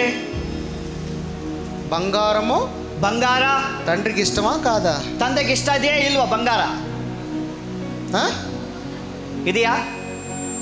బంగారము దేవుడే చెప్తున్నాడు అండి. ఇక్కడ ఏమంటున్నాడు? దేవుడు ಏನು ಹೇಳ್ತಾನೆ? బంగారు రేకు పొదిగిన అంటున్నాడు. ಬಂಗಾರದ ಮಾಡಿದ ಬಂಗಾರದಲ್ಲಿ ಮಾಡ್ತಂತೆ ಅಲಿಗೆಯಲ್ಲಿ. మరి చాలా మంది ఆడవాళ్ళు బంగారం ఎందుకు వేసుకోరు? ಅನೇಕರು ಸ್ತ್ರೀಯರು ಬಂಗಾರ ಯಾಕೆ ಹಾಕೊಳ್ಳೋದಿಲ್ಲ అంటే బంగారం ఈ తండ్రి దేనికి వాడుతున్నాడు? ತಂದೆ ಬಂಗಾರವನ್ನು ಯಾವುದಕ್ಕೆ ಉಪಯೋಗ ಮಾಡ್ತಿದ್ದಾನೆ? అలంకరణకు వాడుతున్నాడు. ಅಲಂಕಾರಕ್ಕಾಗಿ ಉಪಯೋಗ. దేవుడే అలంకరణకు బంగారం వాడుతున్నప్పుడు, ದೇವರೇ ಅಲಂಕಾರಕ್ಕಾಗಿ ಬಂಗಾರ ಉಪಯೋಗ ಮಾಡುವಾಗ మన సార్వత్రిక సంఘాలలో డినామినేషన్లో చాలా మంది, ನಮ್ಮ ಸಭೆಗಳಲ್ಲಿ ಡಿನಾಮಿನೇಷನ್ಗಳಲ್ಲಿ ಅನೇಕರು బంగారం వేసుకోరు, ಬಂಗಾರ ಹಾಕೊಳ್ಳೋದಿಲ್ಲ, ಆಭರಣಗಳನ್ನ పెట్టుకోరు, ಕಿವಿ ಓಲೆ ಹಾಕೊಳ್ಳೋದಿಲ್ಲ, తాళి బొట్టు వేసుకోరు, ಮಾಂಗಲ್ಯ ಹಾಕೊಳ್ಳೋದಿಲ್ಲ. కానీ ఇక్కడ బంగారం తండ్రికే ఇష్టం అని చెప్తున్నాడు. ಇಲ್ಲಿ ಬಂಗಾರ ತಂದೆಗೆ ಇಷ್ಟ ಎಂದು ವಾಕ್ಯ ಹೇಳುತ್ತಿದೆ. అంటే బంగారం వేసుకోవచ్చానా లేదా? ಬಂಗಾರ ಹಾಕೋಬೇಕಾ ಹಾಕೋಬಾರ್ದಾ? వేసుకోవచ్చా లేదా? ಹಾಕೋಬಾರ್ದಾ? ఈ సంఘములో ఉన్న ఆడవారందరికీ 1000 సవరణలు దేవుడు ఇవ్వను గాక. ఈ సభ్యులంతా ಎಲ್ಲ ಹೆಣ್ಮಕ್ಳಿಗೆ 1000 ತೊಲೆ ಬಂಗಾರ ಸಿಗಲಿ. నమ్ముచున్నారా? ನಂಬ್ತೀರಾ? నమ్ముట నీ వలనైతే, ನಂಬೋದು ನಿಮ್ಮದಾದ್ರೆ, నమ్మువానికి సమస్తము సాధ్యము. ಎಲ್ಲವೂ ಸಮಸ್ತವೂ ಸಾಧ್ಯ. నీ పాదాల కింద, ನಿನ್ನ ಕಾಲ್ ಕೆಳಗಡೆ పరలోక రాజ్యములో, ಪರಲೋಕ ರಾಜ್ಯದಲ್ಲಿ బంగారపు రోడ్ల మీద నడిపిస్తా ఉన్న దేవుడు. ಹಾದಿಯಲ್ಲಿ ನಡೆದು ಹೋಗ್ತೀಯಾ? బంగారమై జీవించు ఈ లోకంలో. ಬಂಗಾರದಲ್ಲಿ ಜೀವನ ಮಾಡು. మట్టిలాగా జీవించొద్దు. ಮಣ್ಣಾಗಿ ಬದುಕಬೇಡ. దేవుని యొక్క కుమార్తెగా, ದೇವರ ಮಗಳಾಗಿ, ఒక రాణిలాగా జీవించు. ಒಂದು ರಾಣಿಯಾಗಿ ಜೀವಿಸು. రైట్. 33 33ನೇ ವಾಕ್ಯ. ఆ అడ్డు తెరను, ಬೇಗ ಹೋದ ಕನ್ನಡದಲ್ಲಿ. అడ్డు తెరను ఆ కోలుకుల క్రింద తగిలించి సాక్ష్యపు మందసము అడ్డు తెర లోపలికి తేవలెను. ఆ అడ్డు తెర పరిశుద్ధ స్థలమును, అతి పరిశుద్ధ స్థలమును వేరు చేయును. అంటే ఏంటి? పరిశుద్ధ స్థలము వేరే, అతి పరిశుద్ధ స్థలము వేరే, మహాపరిశుద్ధ స్థల ಬೇರೆ. ఏ యాజకుడికైనా పరిశుద్ధ స్థలము వరకే ಯಾವ ಯಾಜಕನಾಗಿರಬಹುದು ಪರಿಶುದ್ಧ ಸ್ಥಳಕ್ಕೆ ಮಾತ್ರನೇ ಸೀಮಿತವಾಗಿದ್ದಾನೆ. ఆ అతి పరిశుద్ధ స్థలములోనికి వెళ్ళటానికి, మహాపరిశుద్ధ స్థಳಕ್ಕೆ ಹೋಗಲಿಕ್ಕೆ అధికారము యాజకుడికి లేదు. అధికార యాజకనిಗೆ ಇಲ್ಲ. పరిశుద్ధ స్థలము, పరిశుద్ధ స్థಳ, అతి పరిశుద్ధ స్థలము, పరిశుద్ధ స్థಳ, ఆ మధ్యలో ఉంచినదే తెర. ఆ మధ్యದಲ್ಲಿರೋದೇ ಅದು ತೆರೆಯಾಗಿದೆ. ఆ తెర ఎందుకు చిరిగింది? ఆ తెರೆ ಯಾಕೆ ಹರಿದು ಹೋಯಿತು? ఆ తెర అతి పరిశుద్ధ స్థలములో ఉంచాడు? ఆ తెರೆ ಹಿಂದಗಡೆ ಅತಿ ಪರಿಶುದ್ಧ ಸ್ಥಳದಲ್ಲಿ ಯೇಸು ಸ್ವಾಮಿ ಏನಿಟ್ಟಿದ್ದಾನೆ? ಯೇಸು ಸ್ವಾಮಿಗೆ తండ్రి ఉంచాడు? ತಂದೆ ಯೇಸು ಸ್ವಾಮಿಗೆ ಏನಿಟ್ಟಿದ್ದಾನೆ? మందసం ఉంచాడు. ಅಲ್ಲಿ ಮಂದಸವಿದೆ. ఉంచాడు ఆ మందసంలో? ಆ ಮಂದಸದಲ್ಲಿ ಏನಿದೆ? ఏం పెట్టాడు మందసంలో? ಆ ಮಂದಸದಲ್ಲಿ ಏನಿದೆ? ಮಂಜುಷದಲ್ಲಿ ధర్మశాస్త్రమును పెట్టాడు. ಧರ್ಮಶಾಸ್ತ್ರ ಇದೆ. ఆ మందసం పైన ఏం పెట్టాడు? ಆ ಮಂಜುಷದ ಮೇಲೆ ಏನಿಟ್ಟಿದ್ದಾನೆ ದೇವರು? కరుణాపీఠం పెట్టాడు. ಅದು ಕೃಪೆ ಉಳ್ಳ ಅಲಿಗೆಯಾಗಿದೆ. ఆ పీఠం మీదకి దేవుడు, ఆ పీఠం మీదకి దేవుడు ಆ ಒಂದು ಪೆಟ್ಟಿಗೆಯ ಮೇಲೆ ದೇವರು మేఘము వలె వచ్చి, ಮೇಘವಾಗಿ ಬಂದು ఆయన మహిమతో ಆತನ ತನ್ನ ಮಹಿಮೆಯಿಂದ అతి పరిశుద్ధ స్థలము నుంచి, ಅತಿ ಪರಿಶುದ್ಧ ಸ್ಥಳದಿಂದ కరుణాపీఠము మీద నుంచి, ಕೃಪೆಯ ಪೀಠದ ಮೇಲೆ పరిశుద్ధ స్థలములో నుంచిన యాజకుడితో మాట్లాడుతున్నాడు. పరిశుద్ధ స్థలದಲ್ಲಿರುವಂತ యాజకನ ಬಳಿಗೆ ದೇವರು ಮಾತನಾಡುತ್ತಾರೆ. ఇది పరిశుద్ధ స్థలము, అతి పరిశుద్ధ స్థలము, దాని మధ్యలో ఉన్న అడ్డు తెర చరిత్ర. ಇದು ಪರಿಶುದ್ಧ ಸ್ಥಳ, ಅತಿ ಪರಿಶುದ್ಧ ಸ್ಥಳ, ಈ ಎರಡಕ್ಕೆ ಮಧ್ಯದಲ್ಲಿರುವಂತ ತೆರೆಯ ಇತಿಹಾಸ ನಾನು ನಿಮ್ಗೆ ಹೇಳ್ತಾ ಇದ್ದೇನೆ. 34 చదవండి. అతి పరిశుద్ధ స్థలములో 34ನೇ ವಾಕ್ಯ ಹೋದ್ರಿ. ಅತಿ ಪರಿಶುದ್ಧ ಸ್ಥಳದಲ್ಲಿ సాక్ష్యపు మందసము మీద, ఆమేన్, స్తోత్రం. ಕನ್ನಡದಲ್ಲಿ ಹೋದ್ರೆ ಬೇಗ. ಮಹಾಪರಿಶುದ್ಧ ಸ್ಥಾನದಲ್ಲಿ ಆಜ್ಞಾ ಶಾಸನಗಳ ಮಂಜೂಷದ ಮೇಲೆ ಕೃಪಾಸನವನ್ನ ತಂದಿಡಬೇಕು. ಸಾಕಷ್ಟೇ. కరుణ, ಕೃಪಾ యేసయ్య దగ్గరే ఉంది. ದೇವರ ಬಳಿಯಲ್ಲಿ ಏನಿದೆ? కృప ఉన్నది. ಯೇಸು ಬಳಿ ಏನಿದೆ? కృపే. మందసము గొప్పదా, మందసములో ఉన్న ధర్మశాస్త్రం గొప్పదా? వాటి రెండిటి మీద కరుణాపీఠం గొప్పదా? ಮಂಜುಷ ದೊಡ್ಡದ, ಧರ್ಮಶಾಸ್ತ್ರ ದೊಡ್ಡದ, ಇವೆರಡರ ಮೇಲಿರುವಂತ ಕೃಪಾ ಆಸನ ದೊಡ್ಡದ? ಯಾವುದು ದೊಡ್ಡದು? ఏది పైన కూర్చున్నది? ಏದು ಮೇಲೆ ಏದು ಕುಂತಿದೆ? ಯಾವ್ದು ಕುಂತಿದೆ? కరుణాపీఠము, ಕೃಪಾ ಆಸನ. యేసయ్య ఏమై ఉన్నాడు? ಯೇಸು ಏನಾಗಿದ್ದಾನೆ? అంటే పాత నిబంధనలో కూడా ఏది ప్రాముఖ్యమై ఉన్నది? ಒಡಂಬಡಿಕೆಯಲ್ಲಿ ಯಾವುದು ಬಹಳ ಪ್ರಾಮುಖ್ಯ? కృపనే. ಕೃಪೆ. నూతన నిబంధనలో ఏమని ఉన్నది? ಹೊಸ ಒಡಂಬಡಿಕೆ ಏನಿದೆ? కృపయే. ಕೃಪೆ. ఎటు చూసినా కృపే. ಎಲ್ಲಿ ನೋಡಿದ್ರು ಕೃಪೆ. కృప లేనిదే. ಕೃಪೆ ಇಲ್ಲದೆ. దేవుడు కరుణామయుడు. ದೇವರು ಕರುಣಾಮಯನಾಗಿದ್ದಾನೆ. జాలి కలిగిన వాడు. ಆ ದಯವುಳ್ಳವನಾಗಿದ್ದಾನೆ. దీనత్వము కలిగిన వాడు. ದೀನತೆ ಉಳ್ಳವನಾಗಿದ್ದಾನೆ. దేవుడు వచ్చింది దీన మనస్సు కలిగిన వారి కొరకే. ಬಂದದ್ದು ದೀನವುಳ್ಳವನಾಗಿ ಬಂದಿದ್ದಾನೆ. వారిని ప్రేమించడానికే, ಆತನನ್ನು ಪ್ರೀತಿ ಮಾಡೋದಕ್ಕಾಗಿ, వారిని రక్షించడానికే, ಅವರ ರಕ್ಷಣೆ ಮಾಡೋದಕ್ಕಾಗಿ. ఆయన కుమారుడుగా నీ దగ్గర ఏముంది? ప్రేమ. ಆತನ ಮಗನಾದಂತ ನಿನ್ನ ಬಳಿ ಏನಿದೆ? మనం ఇంతగా వాక్యాలు వింటున్నాం, ನಾವು ಇಷ್ಟು ವಾಕ್ಯ ಕೇಳ್ತೇವೆ, ఇంతగా మనము దేవునికి అయ్యా అని మనం సరెండర్ అవుతున్నాం, ಇಷ್ಟು ದೇವರಿಗೆ ಅಯ್ಯ ಎಂಬುದಾಗಿ ನಾವು ತಗ್ಗಿಸಿಕೊಳ್ತಾ ಸಮರ್ಪಣೆ ಮಾಡ್ಕೊಳ್ತೇವೆ. కానీ నీలో దేవుని ప్రేమ లేకుండా పోయి, ಆದರೆ ನಿನ್ನಲ್ಲಿ ದೇವರ ಪ್ರೀತಿ ಇಲ್ಲವೆಂದರೆ, మన దేవుడు ఏమంటున్నాడంటే నీలో కనుక ప్రేమ లేకపోతే నీ ఆస్తి అంతా అమ్మిచ్చినా గానీ ఉపయోగం లేదంట. ನಮ್ಮ ದೇವರು ಅಂತ ಮಾತನ್ನು ಗೊತ್ತಾ? ನಿನ್ನಲ್ಲಿ ಪ್ರೀತಿ ಇಲ್ಲದೆ ಹೋದರೆ ಇಡೀ ನಿನ್ನ ಆಸ್ತಿಯನ್ನು ಸಂಪಾದನೆ ಮಾಡಿದ್ರು ಅದನ್ನು ಮಾಡಿದ್ರು ಪ್ರಯೋಜನವಿಲ್ಲ. నీకు 100 కోట్ల ఆస్తి ఉన్నా, ನಿನಗೆ 1000 ವರ್ಷ ನಿಮ್ಗೆ 100 ಕೋಟಿ ಆಸ್ತಿ ಇದ್ದರೂ ಕೂಡ, 100 కోట్లు నువ్వు పంచేసినా, ಆ 100 ಕೋಟಿ ಆಸ್ತಿ ನೀವು ಹಂಚಿದರೂ ಕೂಡ, నీలో ప్రేమ లేకపోతే, ನಿನ್ನಲ್ಲಿ ಪ್ರೀತಿ ಇಲ್ಲದೆ ಹೋದರೆ ఆ 100 కోట్లు పంచింది కూడా వృధా. ಆ ಒಂದು 100 ಕೋಟಿ ನೀವು ಹಂಚಿದಿಲ್ಲ, ಅದು ವ್ಯರ್ಥ. అందుకనే ప్రేమగా జీవించు అంటున్నాడు. ಅದಕ್ಕಾಗಿ ನೀವು ಪ್ರೀತಿಯಾಗಿ ಜೀವಿಸಿರಿ. హెబ్రీయులకు రాసిన పత్రిక ಹೆಬ್ರಿಯರು ಬರೆದ ಪುಸ್ತಕ 9వ అధ్యాయము 9ನೇ ಅಧ್ಯಾಯ 6-7. 6ನೇ ವಾಕ್ಯ 7ನೇ ವಾಕ್ಯ. ఇవి ఇలాగూ ఏర్పరచబడినప్పుడు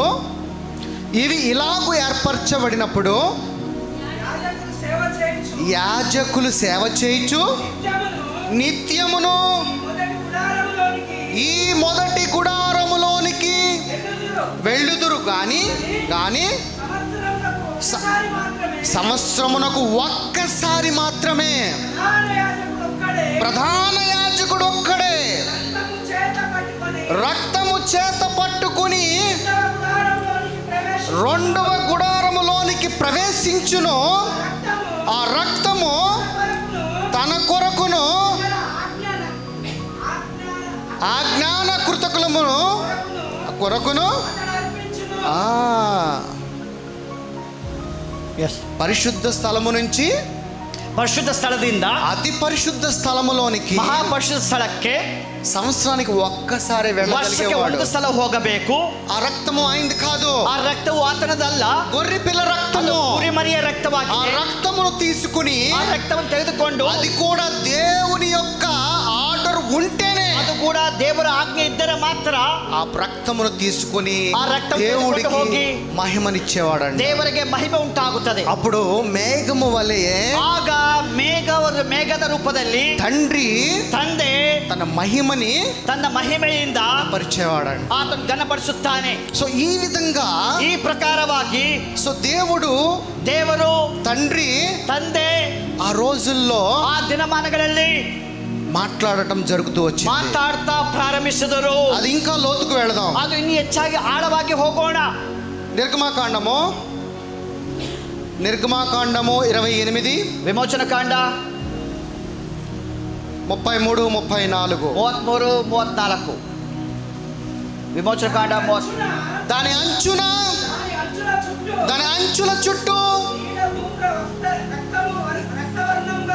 నీల ధ్రువ రక్త వర్ణములు గల దానిమ్మ పండ్లను, వాటి నడుమను బంగారు గంటలను. ప్రధాన యాజకుడు ఎలా వెళ్ళాలంట? ಪ್ರಧಾನ ಯಾಜಕರು ಯಾವ ಪ್ರಕಾರ ಹೋಗಬೇಕು? ఒక నిలువుటంగీని ధరించి, నిలువంగిಯನ್ನು ధರಿಸಿ. దానిమ్మ పండ్లు అంటే దానిమ్మ పండ్లు కాదు, దాಳಿంబೆ ಹಣ್ಣುಗಳನ್ನು దాಳಿಂಬೆಗಳ ಹಣ್ಣು ಅಲ್ಲ, దానిమ్మ పండు లాంటి యొక్క గంటలు దాಳಿಂಬೆ ಹಣ್ಣಿನ ರೂಪದಲ್ಲಿ ಗಂಟೆಗಳನ್ನ బట్ట చుట్టూ ఉండాలంట. ಬಟ್ಟೆ ಸುತ್ತಲೂ ಇರಬೇಕು. ఎందుకనంటే వాడు ఏమైనా తప్పు చేస్తే, ಯಾಕೆಂದ್ರೆ ಅವನು ಏನಾದ್ರು ತಪ್ಪು ಮಾಡಿದರೆ, తండ్రి ఏం చేశాడంటే ముడితే, ತಂದೆ ಏನ್ ಮಾಡ್ತಾರೆ, ಮುಟ್ಟಿದರೆ వాడు అక్కడికి చనిపోతాడు. ಅಲ್ಲಿ ಆ ಸ್ಥಳ ಸತ್ತು ಹೋಗ್ತಾನೆ. చనిపోయినప్పుడు వీడు చనిపోయాడని తెలియటం కోసం ಹೋಗುವಾಗ ಸತ್ತೋಗಿದ್ರೆ ಎಂಬುದಾಗಿ ತಿಳ್ಕೊಳ್ಳಲಿಕ್ಕೆ గంటల సౌండ్ వినపడటానికి, ಗಂಟೆ ಶಬ್ದಗಳು ಕೇಳೋದಕ್ಕಾಗಿ ఇలాంటి యొక్క ಈ ಪ್ರಕಾರವಾಗಿ వస్త్రము ధరించాలని దేవుడు చెప్తున్నాడు. ವಸ್ತ್ರವನ್ನು ಹಾಕಿಕೊಳ್ಳಬೇಕೆಂಬುದಾಗಿ ದೇವರು ಆಜ್ಞೆ ಕೊಟ್ಟಿದ್ದಾರೆ. ఒక్కొక్క బంగారు గంటయు, ಓದ್ಕೊಳ್ಳೋಣ ಕನ್ನಡದಲ್ಲಿ 34, ఒక్కొక్క గంటయు బంగారు గంటయు దానిమ్మ పండును ఆ నిలువుటంగి క్రింద ఈ అంచున చుట్టూ ఉండవలెను. ಕಡದಲ್ಲಿ ಬೇಗ ಮೇಲಂಗಿ ಅಂಚಿನ ಸುತ್ತಲೂ ನೀಲಿ ಧ್ರುವ ರಕ್ತವರ್ಣವುಳ್ಳ ದಾರದಿಂದ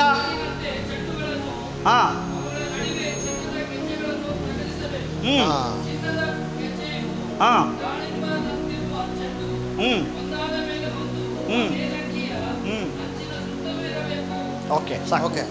అంటే ఎలాంటి ఒక్క వస్త్రధారము ధరించి అతి పరిశుద్ధ స్థలంలోకి వెళ్ళాలనేదే ಯಾವ ತರ ವಸ್ತ್ರಧಾರಣೆಯನ್ನು ತೆಗೆದುಕೊಂಡು ಮಹಾಪರಿಶುದ್ಧಕ್ಕೆ ಹೋಗಬೇಕೆಂಬುದಾಗಿ ಇಲ್ಲಿ ಬರೆಯಲ್ಪಟ್ಟಿದೆ. ఇప్పుడు ఇంకా లోతుకి వెళ్దాం. లేవియ కాండము ಇನ್ನು ಇಲ್ಲೂ ಆಳವಾಗಿ ಹೋಗೋಣ. ಯಾಜಕ ಕಾಂಡ 16వ అధ్యాయము 16ನೇ ಅಧ್ಯಾಯ 2వ వచనము 2ನೇ వాక్య. ఇక్కడ ఏమంటున్నాడు? ಇಲ್ಲಿ ಏನ್ ಹೇಳ್ತದೆ? నేను కరుణా పీఠము మీద మేఘములలో కనబడుదును. ನಾನು ಕೃಪಾಸನದ ಮೇಲೆ ಮೇಘವಾಗಿ ಕಾಣಿಸಿಕೊಳ್ಳುತ್ತೇನೆ. గనుక నీ సహోదరుడైన అహరోను చావకుండునట్లు ఓదరి అతడు మందసము మీద కరుణాపీఠము ఎదుటనున్న అడ్డు తెర లోపలికి వెళ్ళినప్పుడును రాకూడదని అతనితో చెప్పుము. ಕಡಲು ಹೋಗಿ ಬೇಗ ಟಕ್. ನಿನ್ನ ಅಣ್ಣನಾದ ಆರೋನನು ಮನಸ್ಸಿಗೆ ಬಂದಾಗಲೆಲ್ಲ ತೆರೆಯನ್ನು ದಾಟಿ ಮಹಾಪವಿತ್ರ ಸ್ಥಳದೊಳಗೆ ಮಂಜುಷದ ಮೇಲಿನ ಕೃಪಾಸನದ ಹತ್ತಿರಕ್ಕೆ ಬರಬಾರದೆಂದು ಅವನಿಗೆ ಹೇಳು. ఎందుకంటే ಯಾಕೆಂದರೆ వాడు చచ్చిపోతాడు, అతను సತ್ತು ಹೋಗ್ತಾನೆ. అది అతి పరిశుద్ధ స్థలము, మహాపరిశుద్ధ స్థಳ. ఆ కరుణా పీఠము మీదకి కృపాసనದ ಮೇಲೆ ನಾನು ಮೇಘము వలె వస్తాను, ಮೇಘ ರೂಪವಾಗಿ ಬರುತ್ತೇನೆ, నా మహిమనిస్తాను, ನನ್ನ ಮಹಿಮೆಯನ್ನು ಕೊಡುತ್ತೇನೆ. అసలు దీంట్లో ఏముంటాయో తెలుసా మీకు? ಇದರಲ್ಲಿ ಏನಿದೆ తెలుసా? ಗೊತ್ತಾ ನಿಮಗೆ? 3 ఉంటాయి. 3 ಇದೆ.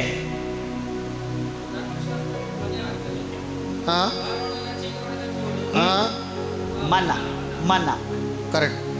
ಅಹರೋನು ಕರ್ರ, ಆರೋನನ ಚಿಗುರಿದ ಕೋಲು, ಮನ್ನಾ ಕುಂಡ, ಮನ್ನಾ ಕುಂಡ, ಮನ್ನ ಒಂದು ಗಡಿಗೆ ತರ ಇರುತ್ತೆ, ಧರ್ಮಶಾಸ್ತ್ರ ಇರುತ್ತೆ, ಧರ್ಮಶಾಸ್ತ್ರ. దాని తర్వాత సింహాసనము, ನಂತರ ಸಿಂಹಾಸನ, దానిపైన కేరూబులు, అద ಮೇಲೆ కేరూబీల దేవదూతలు. ఇది అతి పరిశుద్ధ స్థలములో ఉండేది. ಇದು ಅತಿ ಪರಿಶುದ್ಧ ಸ್ಥಳದಲ್ಲಿ ಇರುವಂತ ವಸ್ತುಗಳು. వీటి మీదకి ಇದರ ಮೇಲೆ దేవుడు మేఘములాగా వచ్చి, ದೇವರು ಮೇಘವಾಗಿ ಬಂದು మహిమతో ప్రధాన యాజకుడితో మాట్లాడతాడు. ಮಹಿಮೆಯಿಂದ ಪ್ರಧಾನ ಯಾಜಕರ ಸಂಗಡ ಮಾತನಾಡುತ್ತಾರೆ. మన ప్రధాన యాజకుడు ఎవరు? ನಮ್ಮ ಪ್ರಧಾನ ಯಾಜಕನು ಯಾರು? యేసు స్వామి. యేసు స్వామి. అన్ని నామములకైన ఘనమైన నామము ఎవరిది? నామక్కింత ఉన్నత నామ ಯಾವ ನಾಮ? యేసు నామం. యేసు నాಮ. ఆయన పిల్లలమై ఉన్నాం మనం. ಆತನ ಮಕ್ಕಳಾಗಿದ್ದೇವೆ. ఏం చేశాడు నీ కొరకు? ನಿಮಗಾಗಿ ಏನು ಮಾಡಿದ್ದಾರೆ? చూద్దాం ఏం చేశాడని. ನೋಡೋಣ ಏನು ಮಾಡಿದ್ದಾರೆ. హెబ్రీయులకు రాసిన పత్రిక, హెబ్రీయులకు బరెದ పుస్తక 9వ అధ్యాయము 9ನೇ ಅಧ್ಯಾಯ 24ನೇ ವಾಕ್ಯ. 24 24ನೇ ವಾಕ್ಯ. అందువలన, ಕನ್ನಡದಲ್ಲಿ ಬೇಗ ತಗೊಳ್ರಿ. హెబ్రీయులు, అందువలన నిజమైన పరిశుద్ధ స్థలమును పోలి హస్తకృతమైన పరిశుద్ధ స్థలములలో క్రీస్తు ప్రవేశింపలేదంట. ఒక నిమిషం. ఏ ప్రాంతంలోకి ప్రవేశించలేదంట? ಯಾವ ಪ್ರಾಂತದಲ್ಲಿ ದೇವರು ಪ್ರವೇಶ ಮಾಡಲಿಲ್ಲ. పరిశుద్ధ స్థలములోకి ప్రవేశించలేదంట. ಪರಿಶುದ್ಧ ಸ್ಥಳಕ್ಕೆ ದೇವರು ಪ್ರವೇಶ ಮಾಡಲಿಲ್ಲ. అంతకన్నా గొప్ప స్థలములోకి ప్రవేశించాడు. ಶ್ರೇಷ್ಠವಂತ ಸ್ಥಳ. నన్ను కాపాడడానికి ఆయన అంతకన్నా, నిన్నను నన్ను కాపాడడానికి ಅದಕ್ಕಿಂತ ಹೆಚ್ಚಾಗಿ పరిశుద్ధ స్థలములకైన మేలాది స్థలానికి వెళ్ళాడు. పరిశుద్ధ స్థಳಕ್ಕಿಂತ ಮೇಲಾದ ಪರಿಶುದ್ಧ ಸ್ಥಳ. తర్వాత ಹೋದ್ರಿ. కానీ ఇప్పుడు మన కొరకు దేవుని సముఖమందు కనబడుటకు పరలోకములో ప్రవేశించెను. ఆమేన్. ఆమేన్. అంటే ఇప్పుడు మనకి ఎక్కడి నుంచి వస్తే ఏదైనా, ಈಗ ನಮ್ಮಿಂದ ಯಾವುದರ ಎಲ್ಲಿಂದ ಬರುತ್ತದೆ ಎಲ್ಲವೂ? మన హైకమాండ్ ఏది? ನಮ್ಮ ಹೈಕಮಾಂಡ್ ಯಾರು? ఢిల్లీ కాదు, ಡೆಲ್ಲಿ ಅಲ್ಲ. మన హైకమాండ్, ನಮ್ಮ ಹೈಕಮಾಂಡ್ ಯಾವುದು? పరలోక రాజ్యము. ಪರಲೋಕ ರಾಜ್ಯ. పరలోక రాజ్యంలో టైం ఉందా? ಪರಲೋಕ ರಾಜ್ಯ ಸಮಯ ಇದೆಯಾ? No time. ಸಮಯ ಇಲ್ಲ. టైం లేని ಕೃಪ నుంచి ಸಮಯ ಇಲ್ಲದೆ ಇರುವಂತ ಟೈಮ್ ఉన్న ఈ భూమి మీద ಸಮಯ ಇರುವಂತ ಈ ಭೂಮಿ ಮೇಲೆ నువ్వు ఆయన కుమారుడిగా దేనినైనా సాధించవచ్చు. ನೀನು ಆತನ ಮಗನಾಗಿ ಏನ್ ಬೇಕಾದರೂ ಸಾಧನೆ ಮಾಡಬಹುದು. ఖడ్గము ద్వారా, ఆయన వాక్ಯವೆಂಬ ಖಡ್ಗದಿಂದ, కమాండ్ కమాండ్ కమాండ్, ಆಜ್ಞೆ ಆಜ್ಞೆ ಆಜ್ಞೆ ಘೋಷಣೆ, ఆజ్ఞ ఇచ్చున్నాడు, ఫలించు అన్నాడు. ಆಜ್ಞೆ ಕೊಟ್ಟಿದ್ದಾನೆ, ನೀನು ಪ್ರಕಟಣೆ ಮಾಡು. ఇది నీ స్థాయి, ಇದು ನಿನ್ನ ಸ್ಥಾನವಾಗಿದೆ. ಚಪ್ಪಲಿ ಹೊಡೆದು ಜೋರಾಗಿ ಮಾತುಗಳಿಗಾಗಿ ಇನ್ನೊಂದ್ಸಲ ಜೋರಾಗಿ. మన హైకమాండ్ పరలోక రాజ్యం, ನಮ್ಮ హైకమాండ్ పరలోక రాజ్య. సింహాసనాల మీద ఆసీనుడైన తండ్రికి, ఆసీనుడైన తండ్రి నువ్వు చేసే ప్రార్థనని, నీవు ಮಾಡುವಂತ ಪ್ರಾರ್ಥನೆ ఆయన చెవులో వేయటానికి పరలోకానికి ప్రవేశించాడు. యేసయ్య ಆಕನಕ್ಕೆ ಪರಲೋಕಕ್ಕೆ ಯೇಸು ಸ್ವಾಮಿ ಪ್ರವೇಶ ಮಾಡಿದ್ದಾನೆ. ಚಪ್ಪಾಳೆ ಜೋರಾಗಿ, ಇನ್ನೊಂದ್ಸಲ ಜೋರಾಗಿ.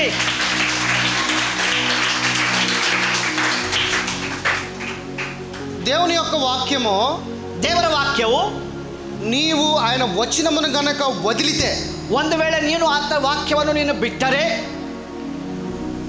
యెషయా గ్రంథము 41:10, ಯೆಶಾಯನ ಬರೆದ ಗ್ರಂಥ 40ನೇ ಅಧ್ಯಾಯ 1ನೇ ವಾಕ್ಯ 10ನೇ ವಾಕ್ಯ. ಯೆಶಾಯ 40ನೇ ಅಧ್ಯಾಯ, 55, ಕ್ಷಮಿಸ್ರಿ, 55ನೇ ಅಧ್ಯಾಯ 5:10. 50 యెషయా గ్రంథము 55వ అధ్యాయము 55ನೇ అధ్యాయ 10వ వచనము. వర్షమును హిమమును ఆకాశము నుండి వచ్చి అక్కడికి ఎలాగు మరలక భూమిని తడిపి విత్తువానికి విత్తనము, భుజించువానికి ఆహారము కలుగుటకై అది చిగుర్చి వర్ధిల్లింపనట్లుగా చేయుగా, అలాగే నీ నోటి ద్వారా పలికే ప్రతి వచనమును, ప్రతి వచనము ఫలించును. ಇಷ್ಟಾರ್ಥವು ನೆರವೇರಿಸುತ್ತದೆ. ఆకాశము నుండి నీరు వచ్చి ಆಕಾಶದ ಮಳೆ ಬಂದು భూమిని తడిపి ಭೂಮಿಯನ್ನು ತೊಯಿಸಿ విత్తువాడికి విత్తనము, ಬಿತ್ತುವವನಿಗೆ ಬೀಜವನ್ನ, ఆహారము భుజించువాడికి ఆహారము, ಆಹಾರ ಕೊಡುವವನಿಗೆ ಆಹಾರವನ್ನ, ఎలాగ అది ఫలిస్తుందో, ಯಾವ ಪ್ರಕಾರ ಅದು ಫಲ ಕೊಡ್ತದೋ, పైనుంచి వచ్చిన ఒక్క వర్షపు బిందువు వృధా కాకుండా, ಮೇಲಿಂದ ಬಂದಂತ ಒಂದು ಮಳೆಯ ಬಿಂದು ವ್ಯರ್ಥವಾಗದೇ ಇರುವ మళ్ళీ ಹಾಗೆ అది తిరిగి వెళ్లకుండా, ಅದು ಹೇಗೆ ತಿರುಗಿ ವಾಪಸ್ ಹೋಗೋದಿಲ್ಲವೋ, అలాగే నీ నోటి నుంచి నా వచనములు ఏదైతే పలుకుతావో, ಅದೇ ಪ್ರಕಾರ ನಿನ್ನ ಬಾಯಿಂದ ನನ್ನ ಮಾತನ್ನು ಏನು ಹೇಳ್ತೀಯೋ, జీవితం మీద వాటన్నిటి కూడా ఫలిస్తుందని ನಿನ್ನ చెప్తున్నాడు. ಜೀವನದಲ್ಲಿ ಎಲ್ಲವೂ ಕೂಡ ಇಷ್ಟಾರ್ಥವನ್ನು ನೆರವೇರಿಸುತ್ತದೆ. ಚಪ್ಪಳೆ ಜೋರಾಗಿ ಮಾತಿಗಾಗಿ, ಇನ್ನೊಂದ್ಸಲ ಜೋರಾಗಿ. 11 చదువు. 11ನೇ ವಾಕ್ಯ ಓದಿ. 11ನೇ ವಾಕ್ಯ. నిష్ఫలముగా నా యొద్దకు వృధాగా రాకుండా అది